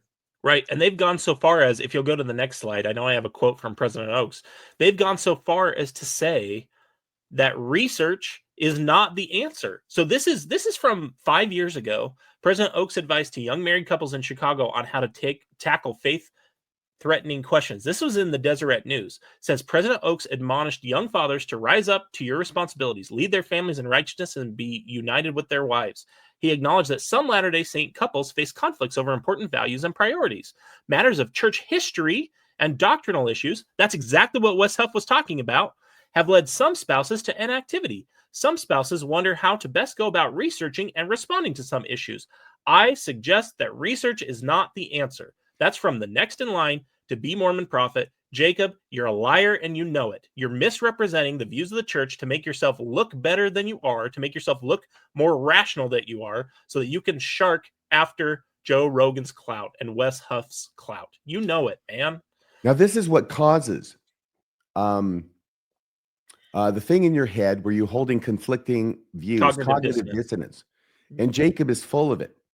He's full of a lot of things, but he's also full of cognitive dissonance, okay? And the reason why is because he knows that this is the position that the church has taken. He also knows that it's indefensible because it's going to look really bad. So he changes what the church is saying in order to talk about it so he can defend it. This is an example that I have talked about before of apologists having to change Mormonism in order to make it defensible. So what he is defending here is a Mormonism that is not the Mormonism from Salt Lake City. This is not the LDS church that he's defending. He's changed it to make it defensible, and now he's defending his own version of it because it's easier. And more than just being not the Mormonism that's taught at Salt Lake City, you're absolutely right about that. It's not even the Mormonism that Jacob Hansen talked about 2 days later when he's justifying the purge going on at BYU. And that's why I think it's fair to just say he's not misinformed. He's not just dealing with cognitive dissonance. It's a lie. You don't take inconsistent positions between Monday and Wednesday or Wednesday and Friday, whatever it is. You just don't do that without knowing. Like, come on, there's effort that goes into making videos and setting up the clips and doing all this stuff. If it didn't occur to him, wait, I'm taking completely contradictory positions, then it definitely should have. If it's not a lie, then he has no ability to discern between truth and fiction in a way that no one should listen to him anyways. So it's either a lie or he can't keep his story straight within 2 days of each other. Well, I'll just be real here for purposes of this podcast, as I try to be on every podcast, and just say it's a lie. Perfect. Okay. Oh, Ward Radio featuring Cardin Codified Ellis. You've got something from him as well? I do. We've already talked a little about him, but I think, so this is a clip from the Jubilee episode. Folks probably remember this, but I honestly think Cardin has gotten off way too light for this whopper of a lie he told to make the church look less sexist than it is. Okay, I'm finding this right now. I have to go through this bit of a process. If Bill were here, he probably wouldn't have to go through all this. That's okay. I'm going to put it up here on the stage, or am I? No, here it is. And now I'll put it on slideshow view. And are we there? Yep. So now I'm going to hit play. Here we go. Try and bring in, but in the codified faith, women enjoy, sometimes will complain about almost preferential treatment. Does anyone know who the Relief Society president is? Like, can you name the woman that is the Relief Society president over the whole church? I know it was Jean B. Bingham. I don't know who it is right now. I'll be honest with you. I definitely think that men and women are treated very differently. With that said, I can't name the 12 apostles. I can't name the 12 apostles. So and yet you could name probably the first three, President Nelson and his counselors. I could name the prophet, yes, but at any given time, I confess. Let's stay on track. Let's stay on track. Let's stay on track. I do not think men and women are treated equally, and it goes beyond the priesthood. It also goes to your duties as a woman. So Cardin Ellis doesn't know who President Oaks and President Eyring are. He doesn't know their names. Yeah, so he does about an hour and a half live stream or video about Mormonism every single day and doesn't know who the members of the First Presidency are. I also want to point out that he interrupted Liz, the ex-Mormon woman who was talking and making a point, in the middle of a sentence to tell her how not sexist the church is. Like, honestly, chef's kiss, Cardin. Like, you made the point so perfectly of sexism in the church and the way that people in the church, whether through cognitive dissonance or knowing lying, misrepresent the church to make it look better than it is. Like that minute clip, he has gotten off so light for how much of a whopper of a lie that is. Like, it is so obvious he's lying. And here's what's going on inside his head. It's easy to see, okay? It runs at about a 7th grade level. So what's going on is that the church is being accused of being patriarchal. And it was Liz, was it, who came out and said, ask the question, can you name the General Relief Society president? Nobody could. Nobody could. And Cardin realizes that this makes him look sexist. So he decides to prove he's not sexist by lying and saying, I don't even know the names of the apostles or the counselors in the First Presidency either. I don't know the name of the apostles is where he goes to first. Because what he's thinking is, I don't know all. He's just lying to try and make himself look not sexist. I don't know anybody's name is what he's saying. And then Liz pins him down like a butterfly, right? Mm-hmm. And says, well, do you know, he says, I only know the name of do you know the name of the 2 counselors in the First Presidency? Oh no, I just know the name of the prophet. Bullshit, Cardin. You're a liar. Mm-hmm.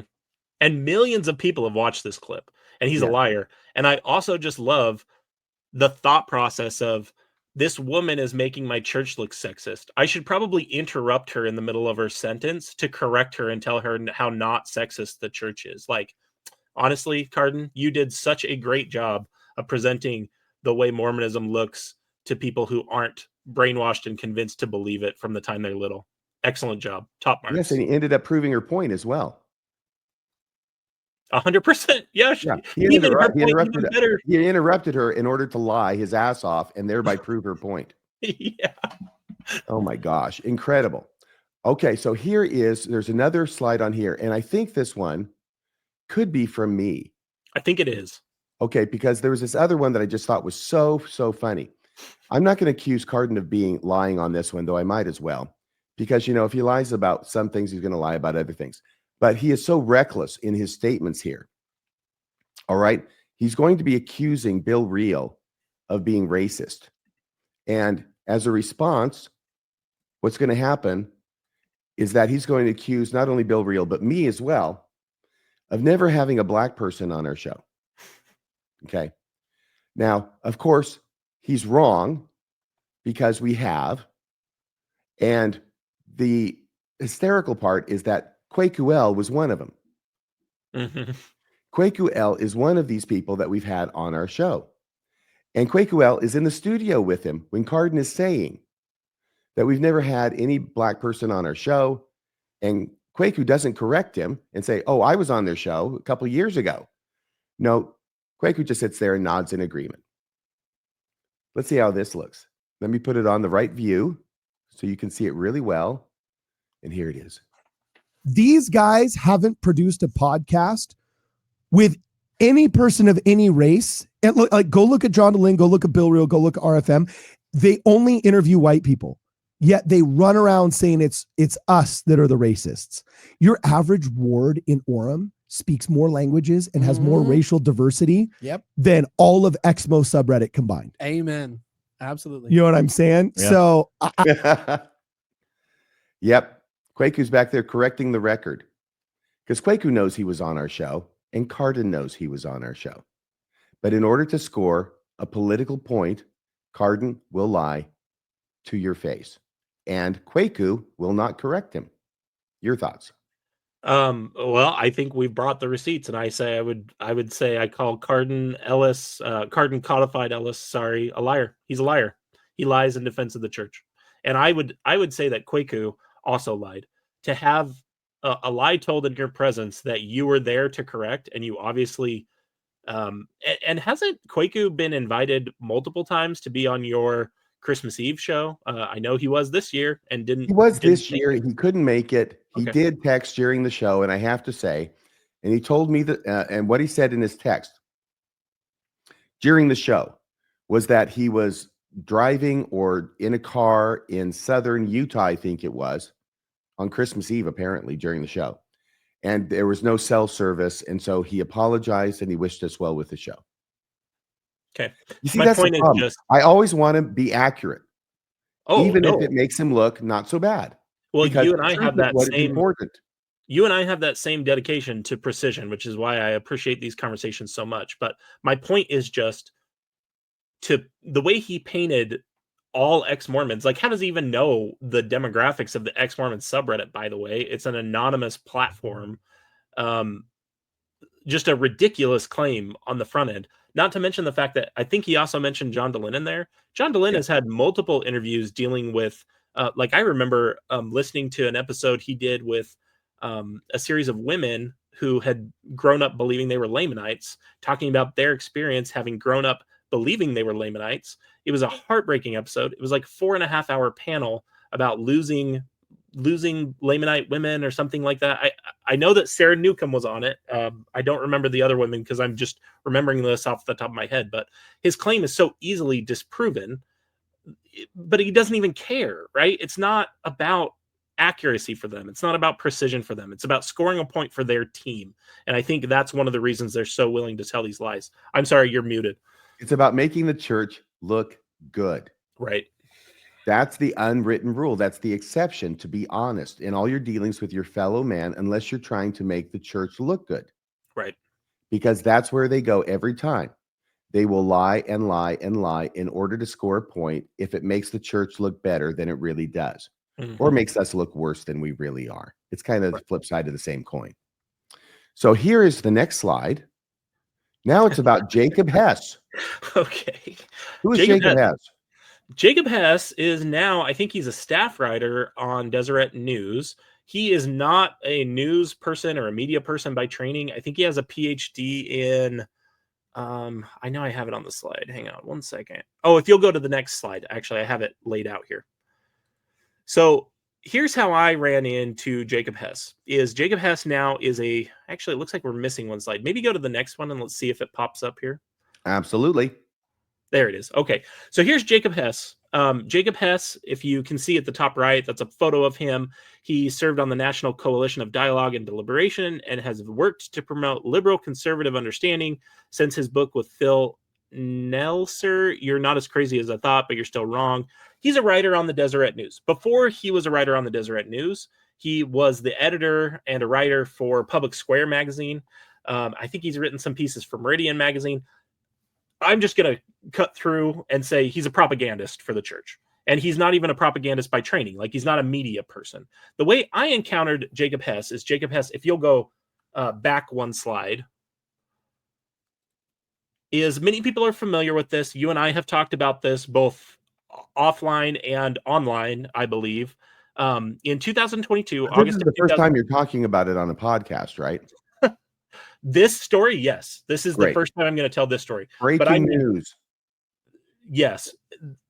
This story that's highlighted here on the slide is not something that this is the first time talking about it. We've talked about this a lot. A lot of ex-Mormons have. But in August of 2022, there was a story broken by Mike Resendez of the fame of Spotlight and reporting at the Boston Globe, breaking the Catholic Church's sex abuse scandal, that wrote a story about the Arizona Bisbee case involving Paul Adams and his children. And the title of the story was 7 Years of Sex Abuse, How Latter-day Saint Officials Let It Happen. By the way, this was the story that broke after my wife and I had been on Mormon Stories in February of 2022. We had been working with our local and state leaders, including an area president, on helping improve the church's child sex abuse policies.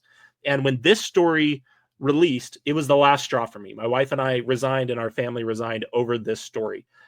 I really invested time into understanding this story in depth, because that was the catalyst of my faith crisis, was dealing with the church's child sex abuse policies when a situation like that happened in our ward. And so I really understood this story. Now, let's go to the next slide, and I'll talk about how this connects to Jacob Hess. Jacob Hess, writing for Public Square magazine, wrote a piece called 10 Ways the AP Abuse article Misrepresented the Evidence. Can you see the byline there? Kolby, What does it say? I'm going to put this full screen, okay? Perfect. The byline there, do you see any other author than Jacob Z. Hess listed, RFM? Byline, 10 Ways the AP Abuse article Misrepresented the Evidence is the title. It says by Jacob Z. Hess. No, there's nobody else. Okay, no other author. This is me signposting. We're going to come back to that in a second. This was written the same month that Mike Resende's piece was released. There were claims about the way Arizona law and the way the evidence in this case evolved that really bothered me, because I spent a lot of time reading every single page of the primary source documents. Okay, you can see kind of his overall take on Mike Resende's reporting in that top left image, where he says, I was surprised by how many discrepancies I found when comparing Resende's AP article with the actual court documents. Here is a comprehensive list of contrast between the two. Okay, so this piece was released August 22nd, 2022. And I was so bothered by the false claims it had about how Arizona law worked relative to child reporting that I wrote Public Square basically telling them that they were misrepresenting Arizona law, and if they didn't fix it, I was going to contact the Arizona Bar Association. To be honest, kind of an empty threat, because they're not lawyers. Because they're not lawyers, but they don't know that, right? And they did make misstatements, so it's not like that was the only thing that was in my email. Okay. Yes. That piece was then updated. I lost count of how many times after 6. Okay. So I know that it was updated 6 times as I engaged with Jacob Hess on the actual evidence and on the way the law works. So that bottom left image is a note that's now at the bottom of the piece. And I went and looked again. That is what's there today. And it says, in response to some helpful feedback, the following updates have been made. And you can see that he made 3 different corrections there. We don't need to go feedback. Yeah, I actually wanted that to pop up as like an image as we were going through the slide, but that's okay. The helpful feedback, the helpful feedback is brought to you by me. So I thought that was funny that he calls it helpful feedback. So that's let's a picture actually of badass Kolby. That's a picture of badass Kolby. That's right. Not some rando, his high randoness. So let's go to the next slide. And I think we'll start looking at the actual emails. Okay. So again, coming back to my note about valid versus fallacious ad hominem, I also want people to be aware that I responded line by line to the original article, so that if people wanted to look at the things that were false, the claims that Jacob Hess made that were false, I demonstrated this. And I think this piece is one of the ones I wrote on Reddit that was most read. I think it had like 400,000, 450,000 people who read this, believe it or not. But if people want to find that piece, they can find it on Reddit, called A Response to 10 Ways the AP Article Misrepresented the Evidence in Public Square magazine. If you'll go to the next, you'll see how I started exchanging with Jacob Hess and why I feel completely justified in calling Jacob Hess a liar. The top image here is a line from Jacob Hess's piece. This is one of the most powerful parts of it. He says, "For myself, I am honestly surprised at how different a picture these court documents paint compared with the narrative in Resende's explosive and bombshell article." And I've underlined this because I want people to keep this in mind as we go through these emails. "I have struggled to understand how anyone could read these full transcripts, and reach some of the conclusion these reporters did. Not at least if you're trying to be fair to all the evidence." And I'm going to repeat that. All the evidence. What he is saying, what I am hearing him say, is that he has gone through the file. He's gone through the full transcripts of the file. He's gone through all the evidence in the file. And that based upon the knowledge he has obtained by going through the entire file, he is honestly surprised at how different a picture these court documents, which he's saying he's reviewed, paint compared with the narrative in Resende's explosive and bombshell article. So what he's saying is, I went through the whole file and Resende's got all these things wrong, and I'm going to tell you what they are. Yeah, and in fact, the title of the piece, right, is 10 ways the Arizona AP abuse case misrepresented the evidence. He's Right. accusing Mike Resendez of lying. To accuse someone of a misrepresentation is accusing them of lying. It's a And long word for lie. It's a long word for lie.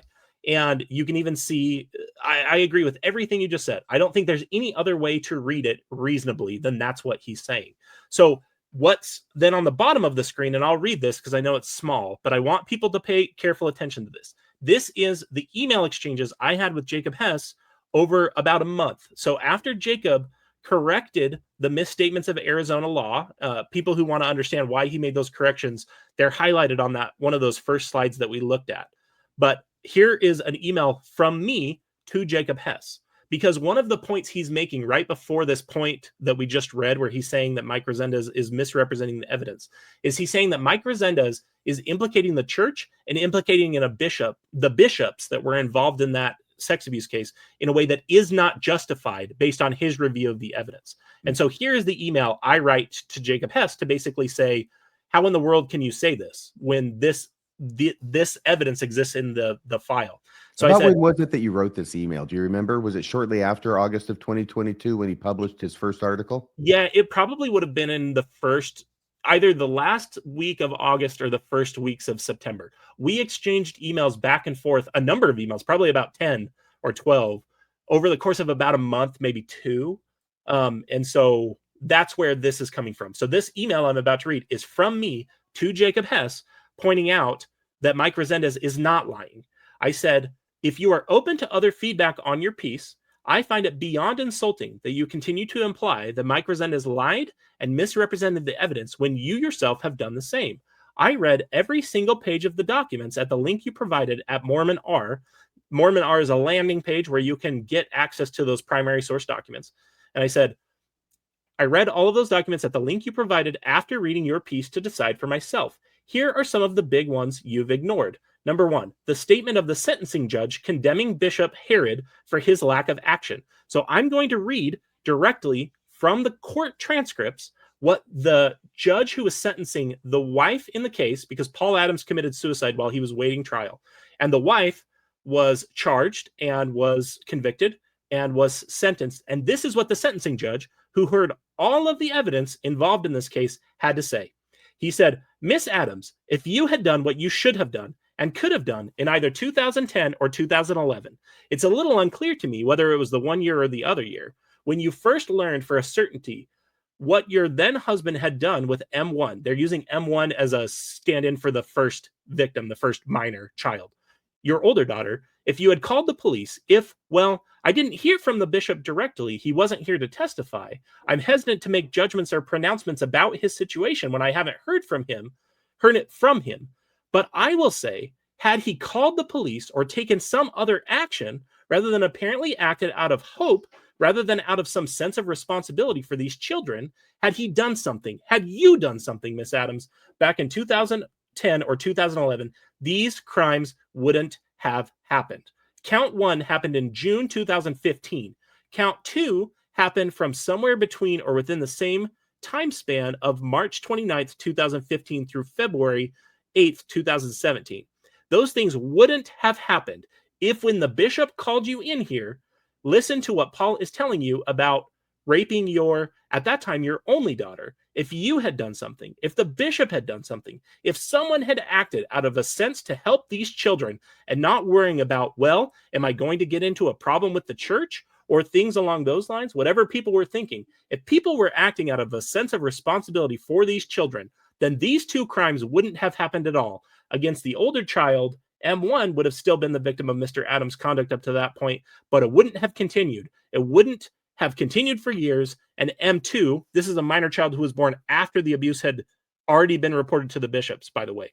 And M2 wouldn't have been victimized at all because she hadn't been born, but she wasn't protected. She wasn't protected by you. She wasn't protected by the bishop. She wasn't protected, certainly not by her father. She wasn't protected by anybody. So what I'm pointing out here, and I know that's very powerful and it's abhorrent and it's hard to read something like that. The reason I'm pointing it out is keep in mind what Jacob Hess said. I have struggled to understand how anyone could read these transcripts, these full transcripts and reach some of the conclusion these reporters did, not at least if you're trying to be fair to all of the evidence. Your thoughts? Well, did he make this point specifically as one of his 10 that he's referencing? This, I think, was a conclusion near the conclusion of his piece. But the context of this conclusion was that the reporters were over-representing the way that the bishop's responsibility for the situation should have been handled. That's the point that he's making. And we actually have a response to him if you want to read that. And then maybe we can just keep going and then we'll get your thoughts. So the response is you? So that was me. Now let's go to the next slide. And I get to play Jacob Hess. Yes. Oh, Okay. yes. Please play Jacob Hess. I was just going to say something. Please. The facts of this is Bisbee, Arizona, correct? Correct. The facts of the Bisbee, Arizona case are so atrocious. These are the worst facts ever. In other words, it is so horrendous. The church was up to its neck in it. The bishop knew about it, and the bishop reported it to the hotline, and the hotline told him not to report it to police. Correct. That's what happened in 2010. Two bishops. I'm It was sorry. actually two bishops knew about it. That's what happened in 2010 or 2011. Okay. So that's what's going on here. And when you have a case that's so bad, all right, there is no way you can justify this. When there's nothing you can say to justify it, you agree it's horrible. And then you say, we're going to work to make sure it never happens again. This never should have happened. It's never going to happen again. Mhm. That's what you say. You don't try and justify it. And you certainly don't lie about it by saying you've read the entire file. And here's all the things that Michael Resendez got wrong in his article, when actually you're the one who got him wrong because you were lying about having read the entire file, which apparently means you're making shit up. I mean, how are you making all these arguments if you never read the file? Right. All right. So here's the next thing. So this is the email. So we just read my email to Jacob. I've redacted Jacob's email address so people can't see that. But and here's the date, RFM. So you had that question earlier. You can see he responded to that email I just read on August 29th, 2022. So his article came out on the 22nd, and this is Correct. a week later. Correct. All right. So he writes back to you or is this he writing back to you, or is this part of his original article? This is him writing back to me. Okay. For myself, he says, myself. I'm sorry. I have kept that snippet from his original article on the screen during all of these emails. Oh, right. So that people can remember what he said. For comparative purposes. Got it. Correct. Okay. So what he writes back to you there is below. Jacob Hess writes, Kolby, I am taking seriously the questions you've raised, and I do appreciate you doing so. We are willing to take steps in issuing a correction if what you're raising turns out to be true. We really are committed to integrity in this. Appropriately put in a parenthetical statement. I'm not sure where the ill will comes from, since I'm just some dude trying to do good in the world, like you. You're right. Where does that ill will come from? Is it because you're calling him out on his lies? Yeah, he repeatedly throughout our exchanges suggests that I was operating with ill will towards him because I'm saying, and my emails did get more accusatory as we exchanged emails because More testy. Yeah, more testy. The other thing I think it's important context here is at this time, I am still in the, I mean, I know I had been on Mormon Stories, but I want to make clear that I was still wrestling with, do I want to still keep my family in the church, even though I don't believe it is what it claims to be? Is it still a good community? We were still in this space. We did not resign until this case basically was brought to light. So that is part of why I'm so irritated, is I want the church and I want the members of the church to be better. And so I was so disgusted, like you said, at this piece, basically accusing Mike Resendez, a Pulitzer Prize winning journalist, of lying about the evidence. And I had read all of it myself and knew he wasn't lying. So if you'll continue with that second paragraph of his email. He writes, you're right that there are other documents I didn't have time to review or include. Whoa, wait a second. He wrote you this? He says, you're right that there are other documents I didn't have time to review or include? Yep. I thought he just got done saying that's why you included this, obviously, from his article. Yep. Oh my gosh. He's a liar. Jacob Hess is a liar.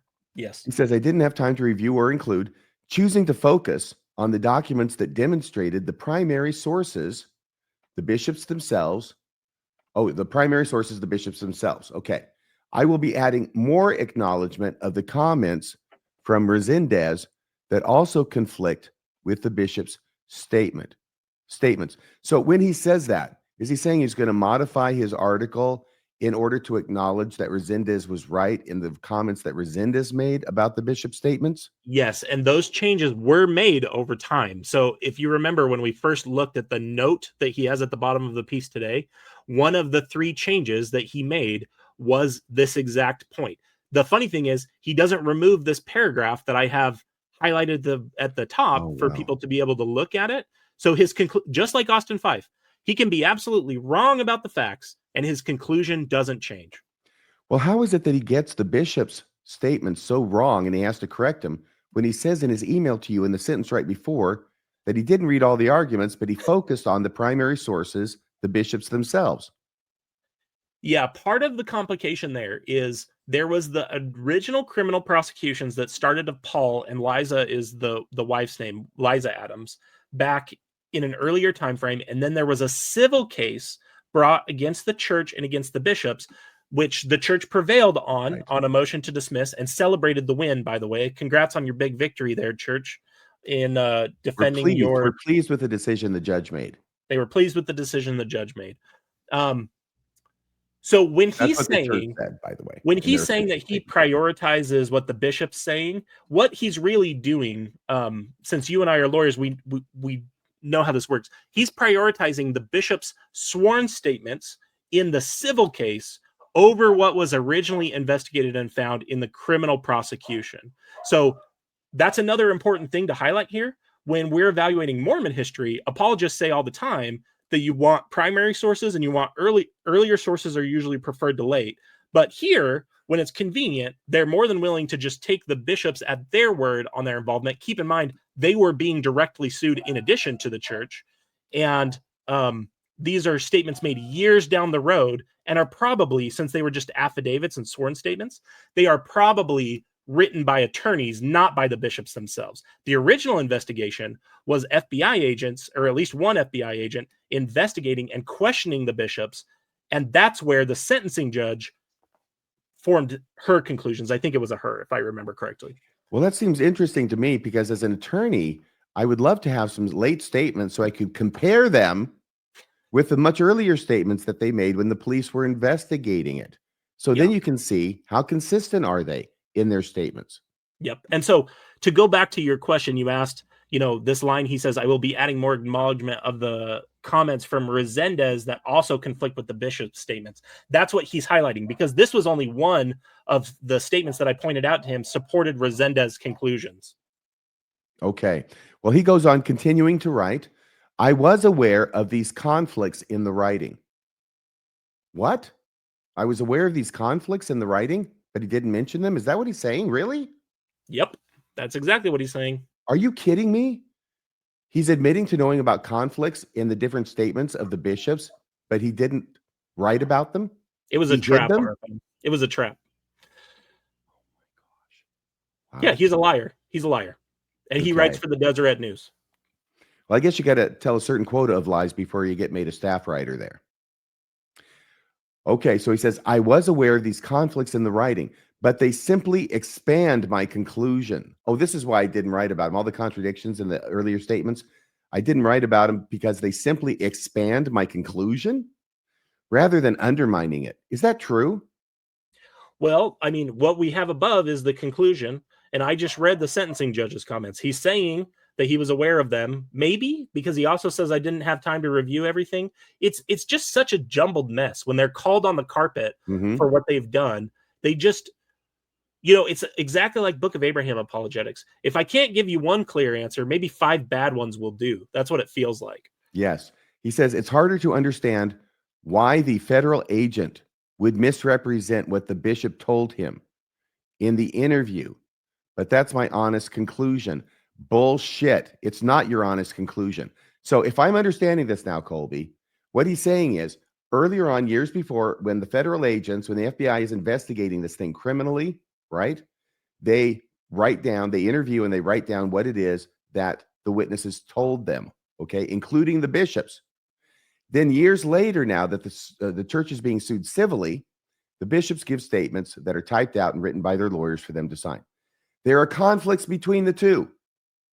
Now, obviously, any rational person, unless there's some extreme reason to do otherwise, is going to preference the statements that were made closer in time to the event and before attorneys got involved to help you shape your testimony years later and type it up for you to sign. Okay? Everybody's going to believe that. Even this guy, Jacob Hess, has to acknowledge that that's true. But that's why he writes here, it's harder to understand why the federal agent would misrepresent what the bishop told him in the interview. In other words, as between the federal agent in writing the report years before or the attorney writing it years later, between the two, if there's conflicts, it's harder to understand why the federal agent would misrepresent what the bishop told him as opposed to the attorney who's representing him now in the civil suit, right? That's exactly right. When he says, why is the federal agent misrepresenting the bishops? The presumption he's bringing in there, the premise he's smuggling in that he's not telling you, is that the bishops are being more honest when more time has elapsed and when they've had time to consult with attorneys to draft sworn statements that are not offered extemporaneously or subject to questioning. That's what he's saying. That is a ridiculous assumption that even Jacob wouldn't apply to any other situation. He's only willing to do it here in defense of the church, which is why it's a lie. And that's why when he says it's my honest conclusion, it's a double lie. That is not your honest conclusion. That's your propagandist conclusion. All right, let's see what else he says. My gosh, he's packing in these lies pretty heavy. It's like he's packing them in for winter. Let's see why the federal. Okay. In your own reading, he writes to you of his interview with Bishop. Do you see any evidence the bishop was talking about current and ongoing abuse of which he was aware? So apparently he thinks this is a point that he's making at the end. And he says, honest question. Well, we've seen how honest he is. Signed, Jacob. What does he mean by that? We'd have to ask him, but I'm not sure we'd get an honest answer. But it was an honest question. He says it, so it must be true. He's leaving you with a repost, which he thinks puts him in a better position now that he's admitted he's a liar. Yeah. So if you'll go, I respond directly to him same day. I say, Dr. Hess, I did not bear you any will personally. Respectfully, I am responding to your accusation that Mr. Resendez made 10 material misrepresentations in his article. I sincerely wanted this to be true, but his conclusions are clearly supported in the evidence. And what I mean by that is, as I've explained, I was still grappling with my faith and what I wanted my relationship to the church to be. Okay. And I highlight that because later Jacob's going to accuse me of like trying to play gotcha with him or not operating in good faith. I meant that when I said it. Even I don't like hearing about the church being in the news for abuse cases ever, because I don't need the church to look worse, especially at the expense of innocent children. That's ridiculous. I would never wish for that. So I think this is another very important note here where I say, I want to note that your view of the facts is also supported by the evidence. I'm not disputing that.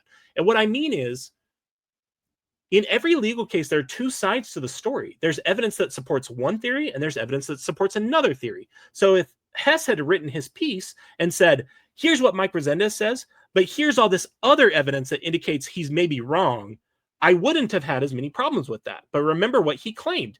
10 ways the Arizona Bisbee case misrepresented the evidence. And look at what is highlighted on the top of the screen. I have struggled to understand how anyone could read these full transcripts and reach the conclusion these reporters did, not at least if you're trying to be fair to all the evidence. So what I'm trying to do here, oh, you're muted. I'm sorry.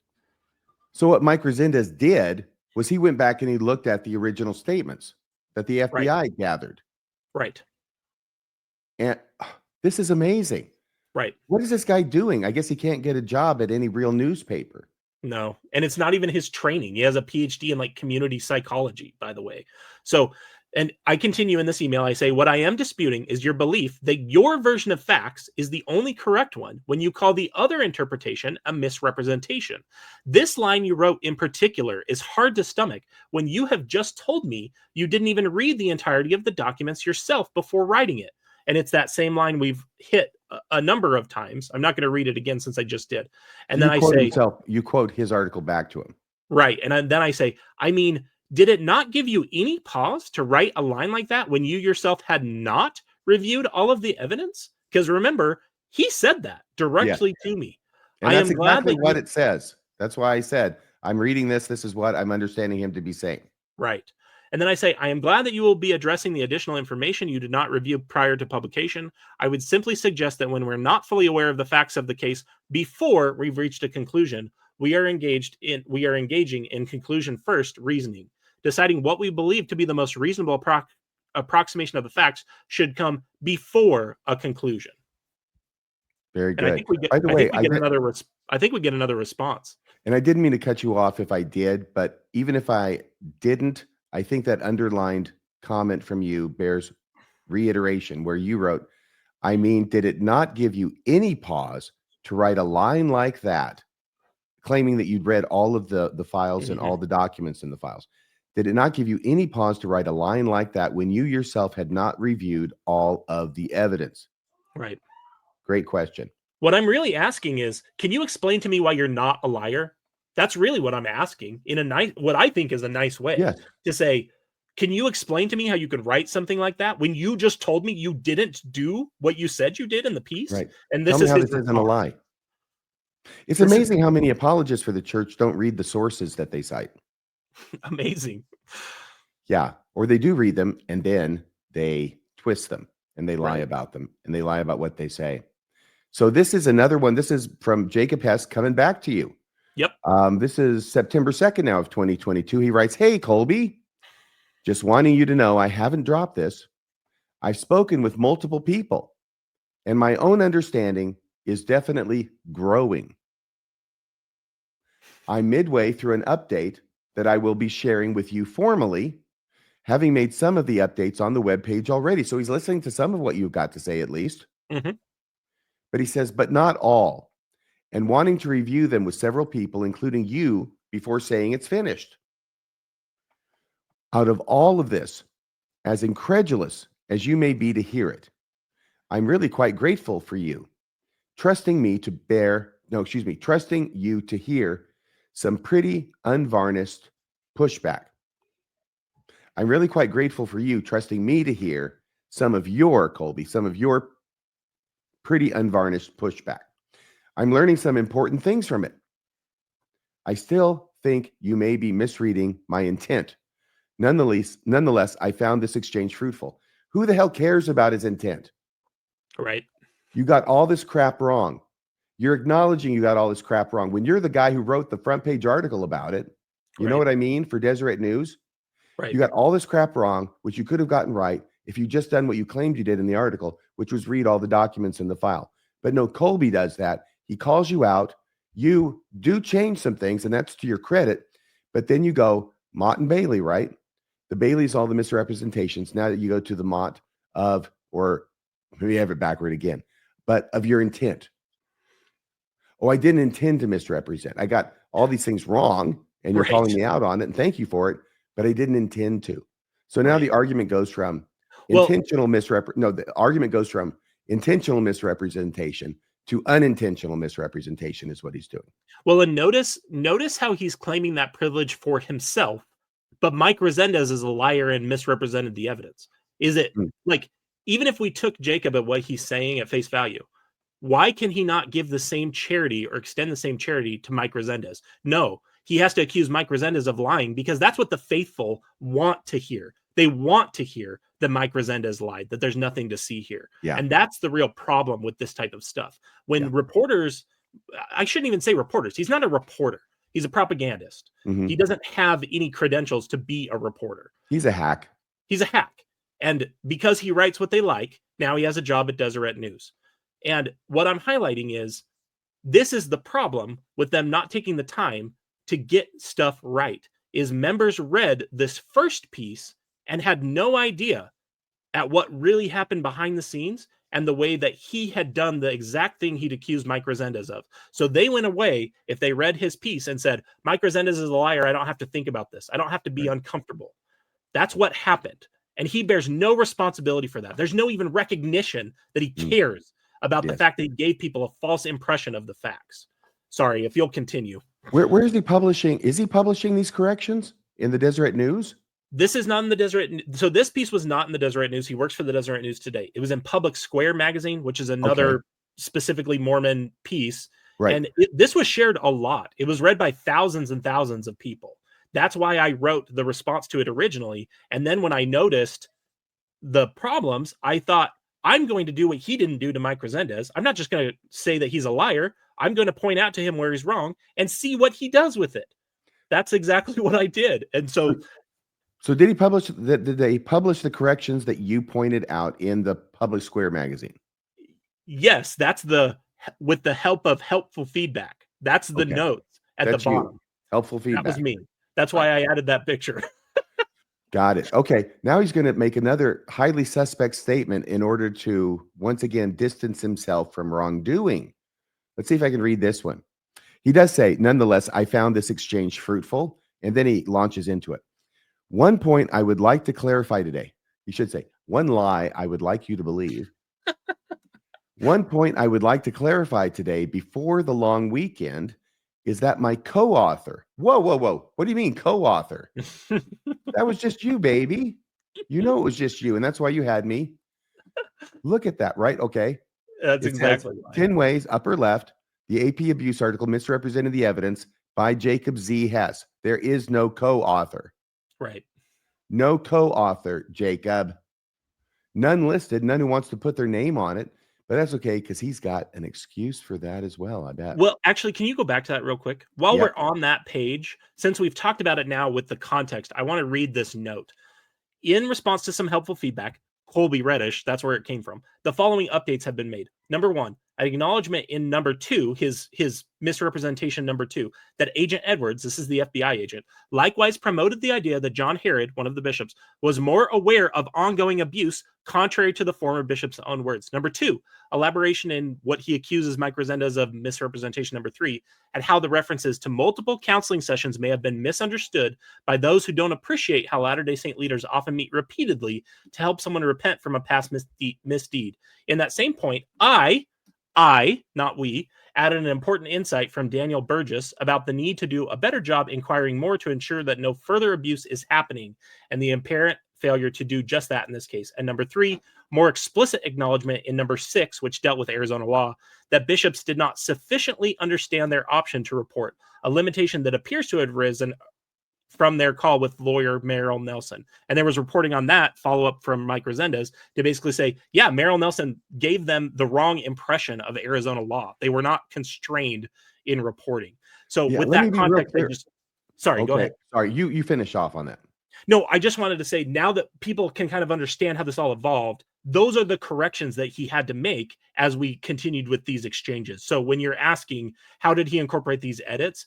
He didn't say, this part was wrong, or do like a strike through version. He just changed it and then added this note at the end that basically pointed out, here are these 3 different things I had wrong. But it wasn't 3 edits. It was at least 6 rounds of edits. I know that because I pulled it every time. And to be clear, if memory serves, what was going on is the Arizona law says that in a situation like this, where you've got someone confessing in a priest-penitent relationship, a crime against children, the Arizona law, at least at the time, said you've got the option. Correct. You can report it. You can not report it, and you can report it. And if you do report it, you will not be subject to any kind of a lawsuit if you report this to the police. So the bishop calls the hotline to Curtin McConkie, talks to that guy. Was it Merriman? Merrill Nelson. Merrill Nelson, thank you. Who's the lawyer he talks to, and he looks up the law, and he intentionally misrepresents the law of Arizona to the bishop, because what he tells the bishop is the law there says you cannot report it. Exactly. He doesn't tell him the truth about the law. He says the law says you can't report it. And if you do report it and you go against my advice, then when and if you get sued, you're standing alone, baby, because we will not indemnify you. We will not have your back. We will not pay for your attorney or supply your attorney. Mm-hmm. Do I remember that correctly? You have it all perfect. Wow. That's the first. Let's go back here to this. Did we read all of this? No, I don't think so. It says, one point I would like to clarify today before the long weekend is that my co-author, who we're suddenly finding out about, in this piece, did read every piece of evidence multiple times. Wait a second. Why is it taking him so long to come up with that excuse? Why didn't he come up with that excuse right away? That's what I would have done if it were true. Apparently it took him a while to come up with this one. It's almost like it's a lie. It's almost like it's a lie. But I'm sure he will give the name of this co-author so it can be confirmed. Let's see what he says. Oh, but she wanted to stay anonymous. Damn it. If only she didn't want to stay anonymous, Kolby. And if only you could include on a byline Jacob Hess with the help of an anonymous author. Yes, exactly. Wow, she's anonymous. I got to tell you, I've done a lot of DUIs in my life as an attorney. Not so many as a private citizen, more as an attorney. And the thing is this, is it used to be all the rage, and maybe it still is somewhere, for a defense attorney to come into court. I never did this, thank God. And give this lame-ass excuse that when your client is charged with a DUI, but it's not one where he gets pulled over. It's one where he hits something or goes off the road and into a ditch and he can't get out and the cops come along and they catch him that way. Well, the story used to be, that wasn't me driving. I picked up some guy. There was a hitchhiker on the road, or I met some guy at a party or at a bar. You got to get this guy in there somehow. That's the first thing, because that's the guy who was really driving. Because, of course, the defendant was drunk as hell. But the guy who was driving was not the defendant. It was some guy that he met somewhere. And, well, what was his name? Well, I don't remember his name. But as soon as we went off the road, he leapt out the driver's door and went capering fiendishly, laughing maniacally across the moonlit meadows and into the forest. And he's disappeared. But that was the guy who was really driving, officer. And I tend to believe this statement by Jacob Hess about as much as I believe those defenses from DUI defendants. But she wanted to stay anonymous. He's got everything in there. It's the exact same story. For my part, I chose to focus on anything where the primary sources, the bishops, were speaking directly. Oh, in other words, he'll take their statements from years later, which are filtered through an attorney when they're being sued civilly, versus what the FBI agent wrote down in his report the bishop told him years earlier. Yeah, or the FBI agent testified to in court, because that's the other thing is these and I didn't include these emails, but I did explain this to him. These statements that he's prioritizing from the bishops are affidavits. They're sworn statements that are drafted by attorneys and signed by the witness outside of court. People swear to stuff all of the time that they shouldn't be swearing to. That's one of the reasons that the Constitution has the protection of the confrontation clause, is it's really when someone's subject to questioning that you can really get to the bottom of what they really know and what the truth really is. That's the idea. It's not a perfect system, but it's much better than signing a piece of paper that a lawyer drafted for you. I can promise you that. Right, which is not admissible in trial, by the way. Right. You have to actually take the stand and testify so that you are subject to cross-examination, which I imagine would include being confronted with the earlier statements that you made to the FBI agents, which contradict what's in your sworn statement from years later. Exactly. All right. So then he says, let me see if I can read this last part. That's another clarification I will be adding to the article, along with a mention to the comments of the agent that you've highlighted here. Well, I'm glad he's at least going to give him a mention. More next week. Thanks for your patience, and I do hope it's a nice long weekend. Heaven knows we could all use it! Exclamation point, Jacob. So here's trying to chum me up to you, I think, a little bit. Trying. What do you think? Do you have any comments about this before we go to the next slide? No, I think let's go to the next one. Oh, is this you? This is writing me. This This is a Reddit post that I did, basically laying this all out. You are strong attorney. That's you. That's me. It was a Google generated Google auto-generated name. I'm not that presumptuous or that braggadocious. And you couldn't change it once Google generated it for you. Well, after I had written enough pieces, I didn't want to change it. Okay, you are a strong attorney. Go ahead.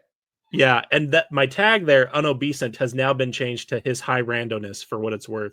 Oh, good. And it's titled, you titled it, Jacob Hess is Dishonest. Mm-hmm. And really, the overall point I want to make here is that this is where I'm pulling some of these emails from, but I haven't shared all the emails that I shared with you and with our audience in this piece, but I kind of lay out the same idea.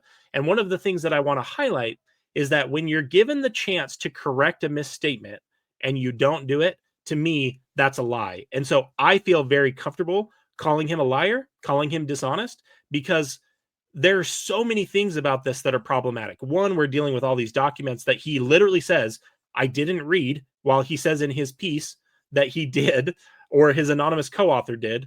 Regardless, he adopted their work. Like, let's accept that that's true. I don't think it is, but if it is, he accepted their work as his own, and there are problems with it. There are problems with him ignoring the stuff that didn't reach the conclusion that he wanted to do. And so my point is, the overall point of just inviting people to look at this if they want to see these again for themselves is this here at the bottom. I wrote, an erroneous statement can originally be a mistake, which you and I talked about at the entrance of this episode. But when you are invited to change it after correction and you choose not to, in my mind, there is no explanation but dishonesty. Right. Very true. Just like Elder Oaks, after he was confronted with the fact that he did, in fact, function as the president of BYU. He was BYU president while the electroshock conversion therapy was going on. Right. He lies about it, says it wasn't going on while he was president. And even if it wasn't a lie and it was a misremembrance, he is subsequently confronted with the fact that actually it was going on while he was the president of BYU. And he chose not to correct his earlier misstatement. Yep. That's a lie. He's a liar. Dallin Oaks is a liar. Also, if you'll go to the next slide, I have, so Jacob found that piece and he wrote, wow, I just came, or do you want to play the part of Jacob? I'd love to. Wow, I just came across your Reddit posting on me. Quite a gut punch after spending upwards of 10 hours investigating your concerns. Some might see that attempt as evidence of integrity, obviously on his part, rather than fodder to make a character attack.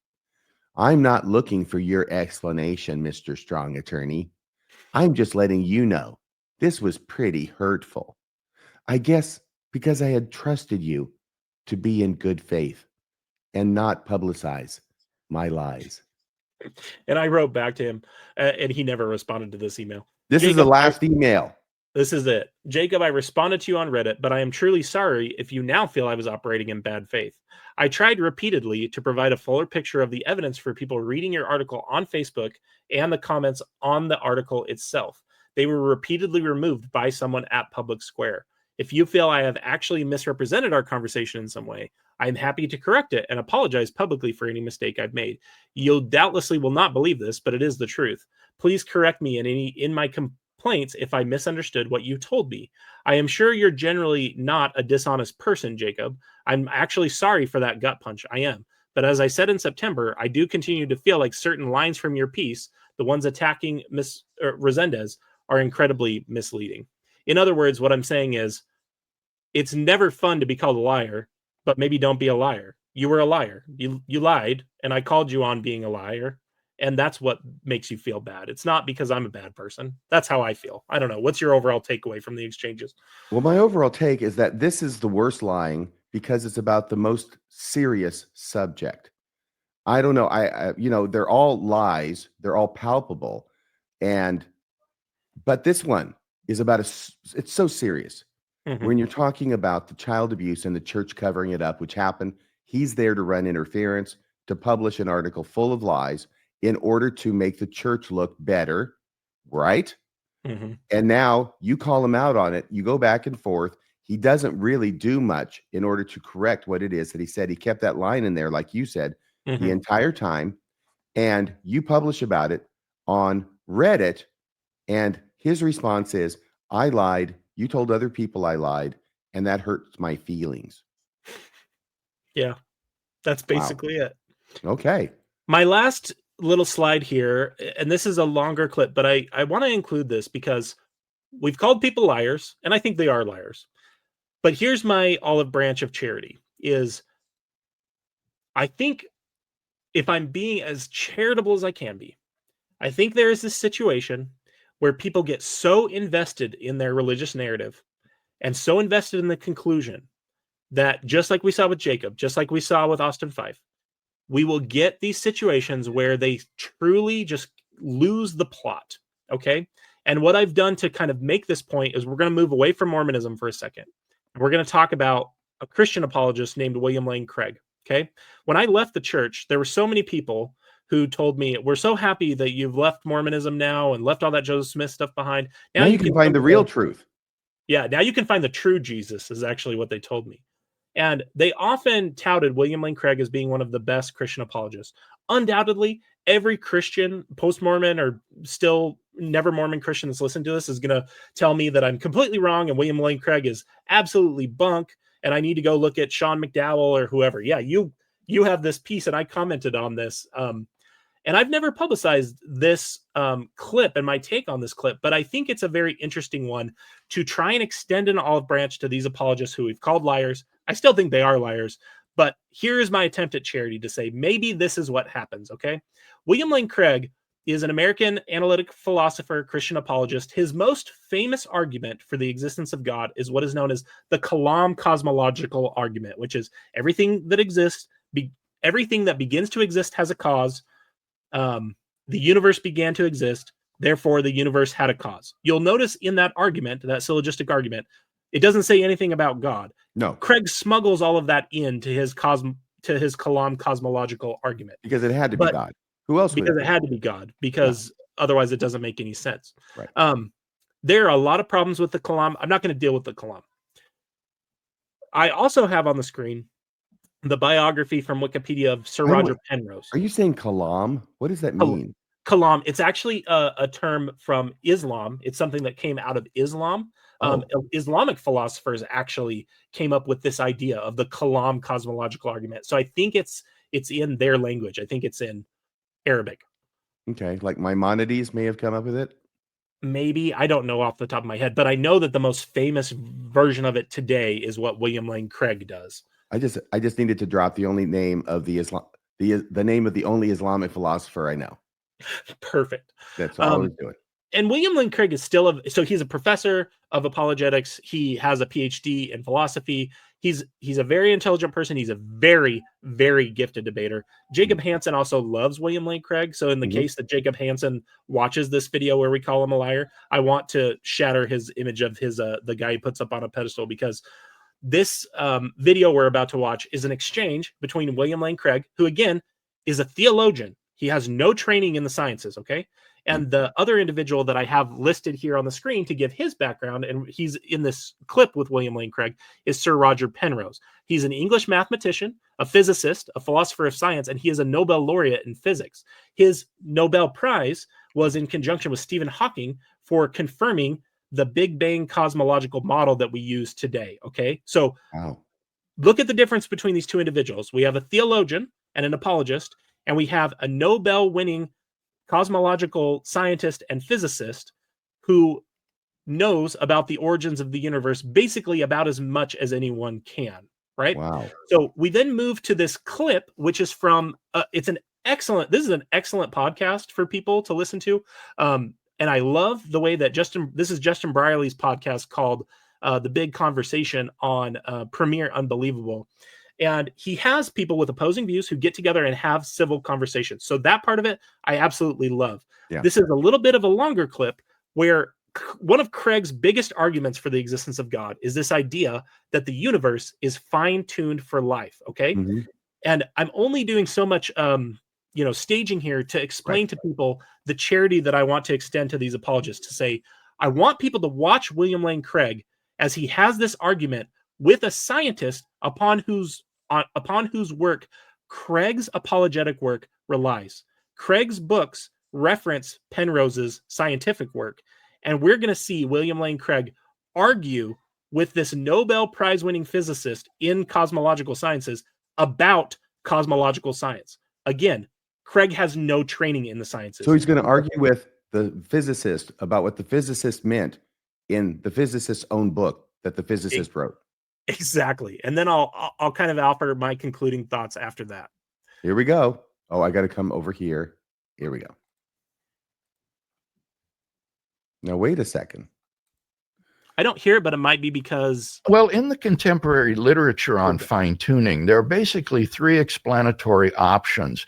Either physical necessity, that these constants and quantities must have the values they do, that it's not contingent, or secondly, chance, and the form that this normally takes would be a kind of multiverse hypothesis, and then an appeal to an observer selection, self-selection effect, that we can only observe universes that are finely tuned for our existence. So we shouldn't be surprised that somewhere in the infinite multiverse that we should appear in such a universe. And then the third one would be design, that there is an intelligence that has designed the universe. And Roger's a special contribution, I think, to this has been to place a very significant objection and question mark behind the explanation of the multiverse hypothesis with the self-selection effect. Because if we were just a random member of a multiverse, we ought to be observing a much different universe than we do. I want to come to that. I mean, first of all, on this question of fine-tuning, which again, we might be worth just spelling out a little bit for the audience. Yes. You've yourself have contributed interestingly to this. There's a certain aspect of reality, the initial low entropy distribution of mass and energy. Now, yes. Without getting too technical at this point, this is essentially the idea you were sort of alluding to earlier, that at that very earliest moment, that singularity in Big Bang cosmology, there's an incredible amount of order versus the disorder, the entropy that appears later on, that needs to be there in order for a life-sustaining universe to be possible. In fact, you put this extraordinary number on it of the precision needed to be 1 in 10 to the power of 10 to the power of 123, which I'm told is, if you were to try to write that down there and you put a 0 on every single particle in the observable universe, you still wouldn't have enough zeros. Nowhere on this. Close. and so yes. This is mind-boggling stuff, but it appears that as though someone, as you know, who was it who said that someone's been monkeying with the physics? Hoyle, Fred Hoyle said it looks as though, as Bill has said, some sort of design is there to ensure that we got here. Now, what do you say to that idea? Well, I'm agnostic, I would say, on that one. You see, it's not clear to me. I mean, people talk about well, even the mass ratio between the proton and the neutron, and the fact that the neutron is just a little bit more massive than the proton, and it goes that way rather than the other way around, and so on. But it's very difficult to, since we only know one kind of life, you see, or one kind of the production of consciousness, it may be very rare throughout the universe. I mean, the numbers may not all be all that good. You see, you can imagine fiddling with them so that there were consciousnesses all over the place. You see, you pause it for 1 second. I don't know. You see, we don't know enough about. Because I know this is a little heavy, and we're about halfway through the clip that I wanted to play. So Craig basically says, here's one of the best evidences for the existence of a God, which is that the universe is finely tuned for the existence of life, or just finely tuned in general. And what they generally mean by that is that there are certain physical constants of the universe, the speed of light, gravitational force, that they attribute to being, if those were slightly different, life wouldn't exist. That's the gist of the argument, right? And we heard that. At least life as we know it. At least life as we know it. And that's wonderful prescient comment, because Penrose is about to say that exact same thing here in just a minute, using a short story. I would also add to it that it sort of presumes that God is really interested in there being life in his universe. Right. oh man, the way you said that just made me think of this wonderful turn of phrase from Hitchens, where he talks about when apologists use the cosmological sciences to make a case for God, we have this wonderful creator of the universe who created all this stuff just so that the Pope can tell people not to jerk off. That's what Hitchens said. The most important thing is that God created me. Everybody else can go to hell.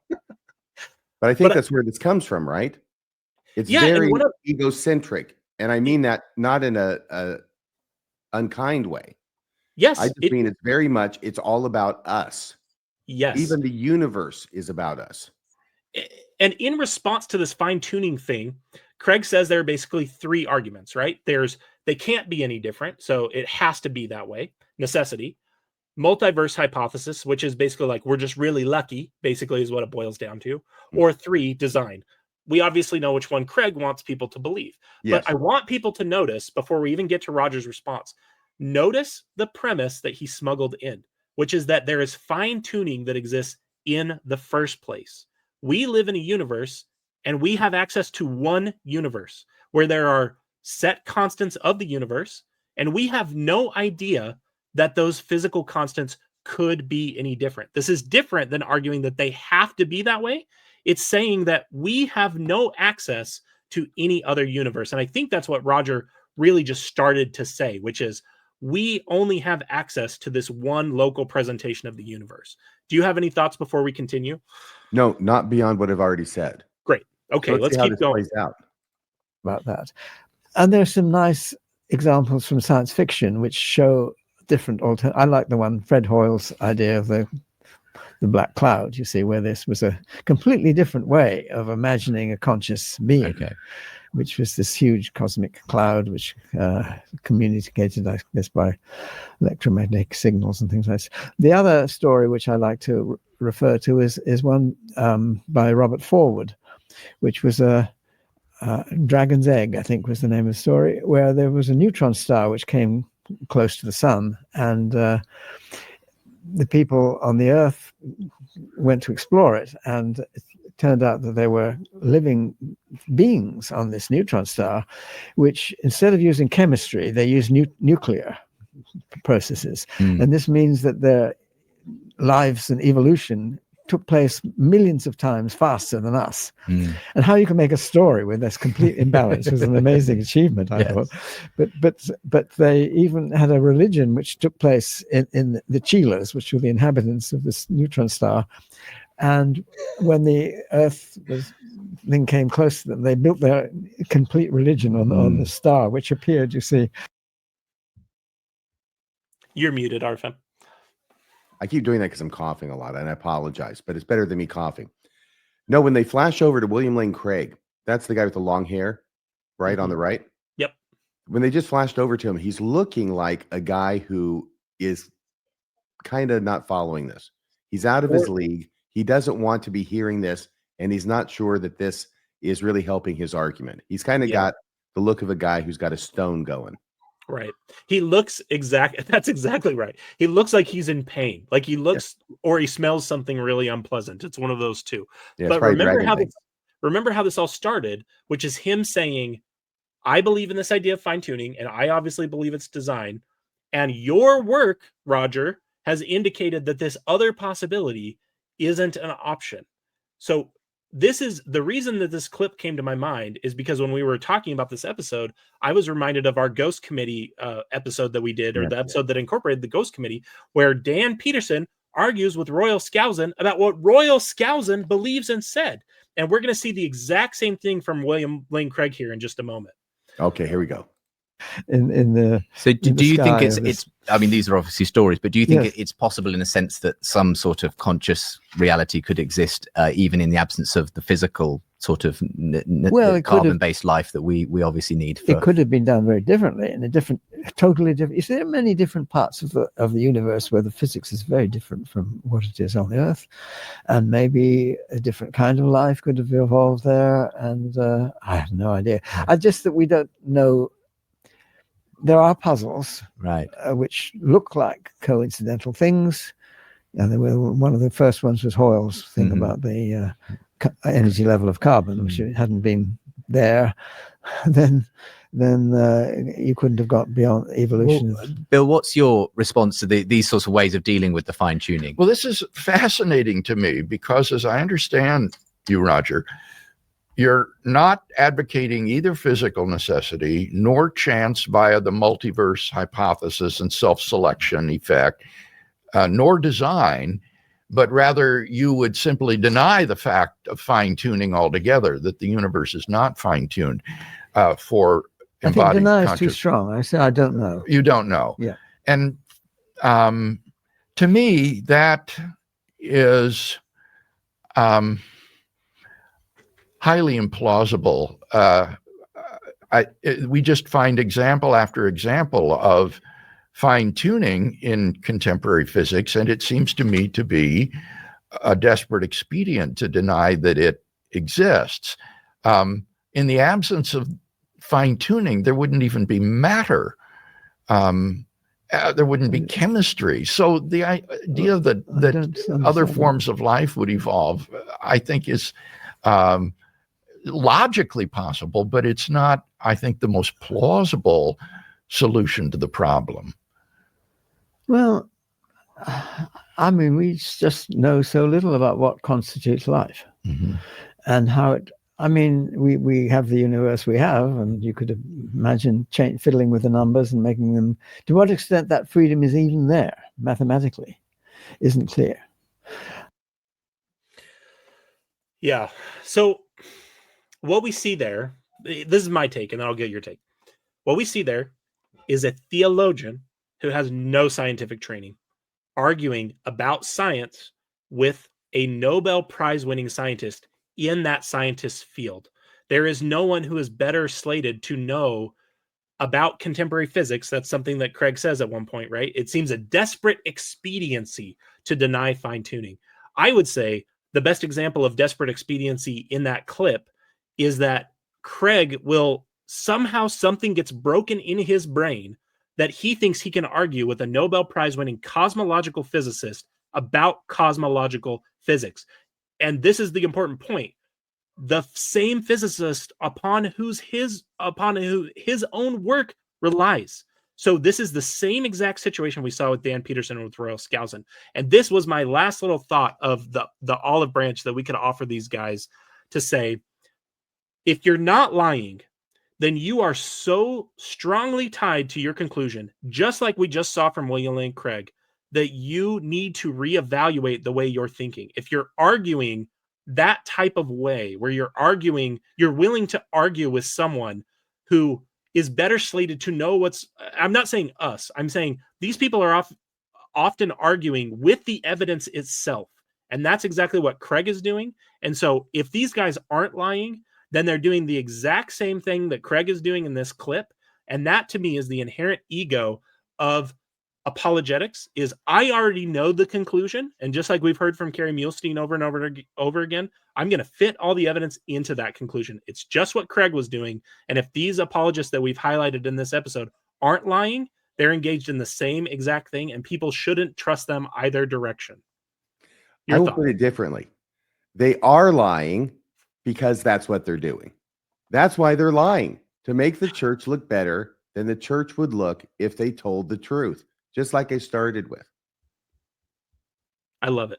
I'll give you your chance to make any closing comments you have, and then I'll take us out. Thank you, RFM, for being with me. I am absolutely sure that Austin Fife is going to email radiofreemormon1@gmail.com. That's radiofreemormon1@gmail.com. Number one. And you can CC me at kolby.reddish@gmail.com, and we will set up our interview with you, Austin, where you can explain to us why you're not a liar. Because we're asking the questions on our podcast. If that's how it works, we're asking the questions now. It's Kolby with a K. Okay? That's right. I know you can get a message to us if you try. We've given you all the information. The ball's in your court to come on Radio Free Mormon and explain to Kolby and radio why it is that you're not just a liar, Austin. Well, thanks everybody for joining us. Thank you to all of you who have gone the extra mile, gone to radiofreemormon.org, click the donate button and made a donation. If you haven't done so, please, can I suggest you do so today? Your donations are what keeps Radio Free Mormon broadcasting behind enemy lines and bringing this kind of content to you. Thank you, Kolby, for joining me. Thanks, everybody, for watching. Please join us next time for another episode of Radio Free Mormon. Good night, everybody.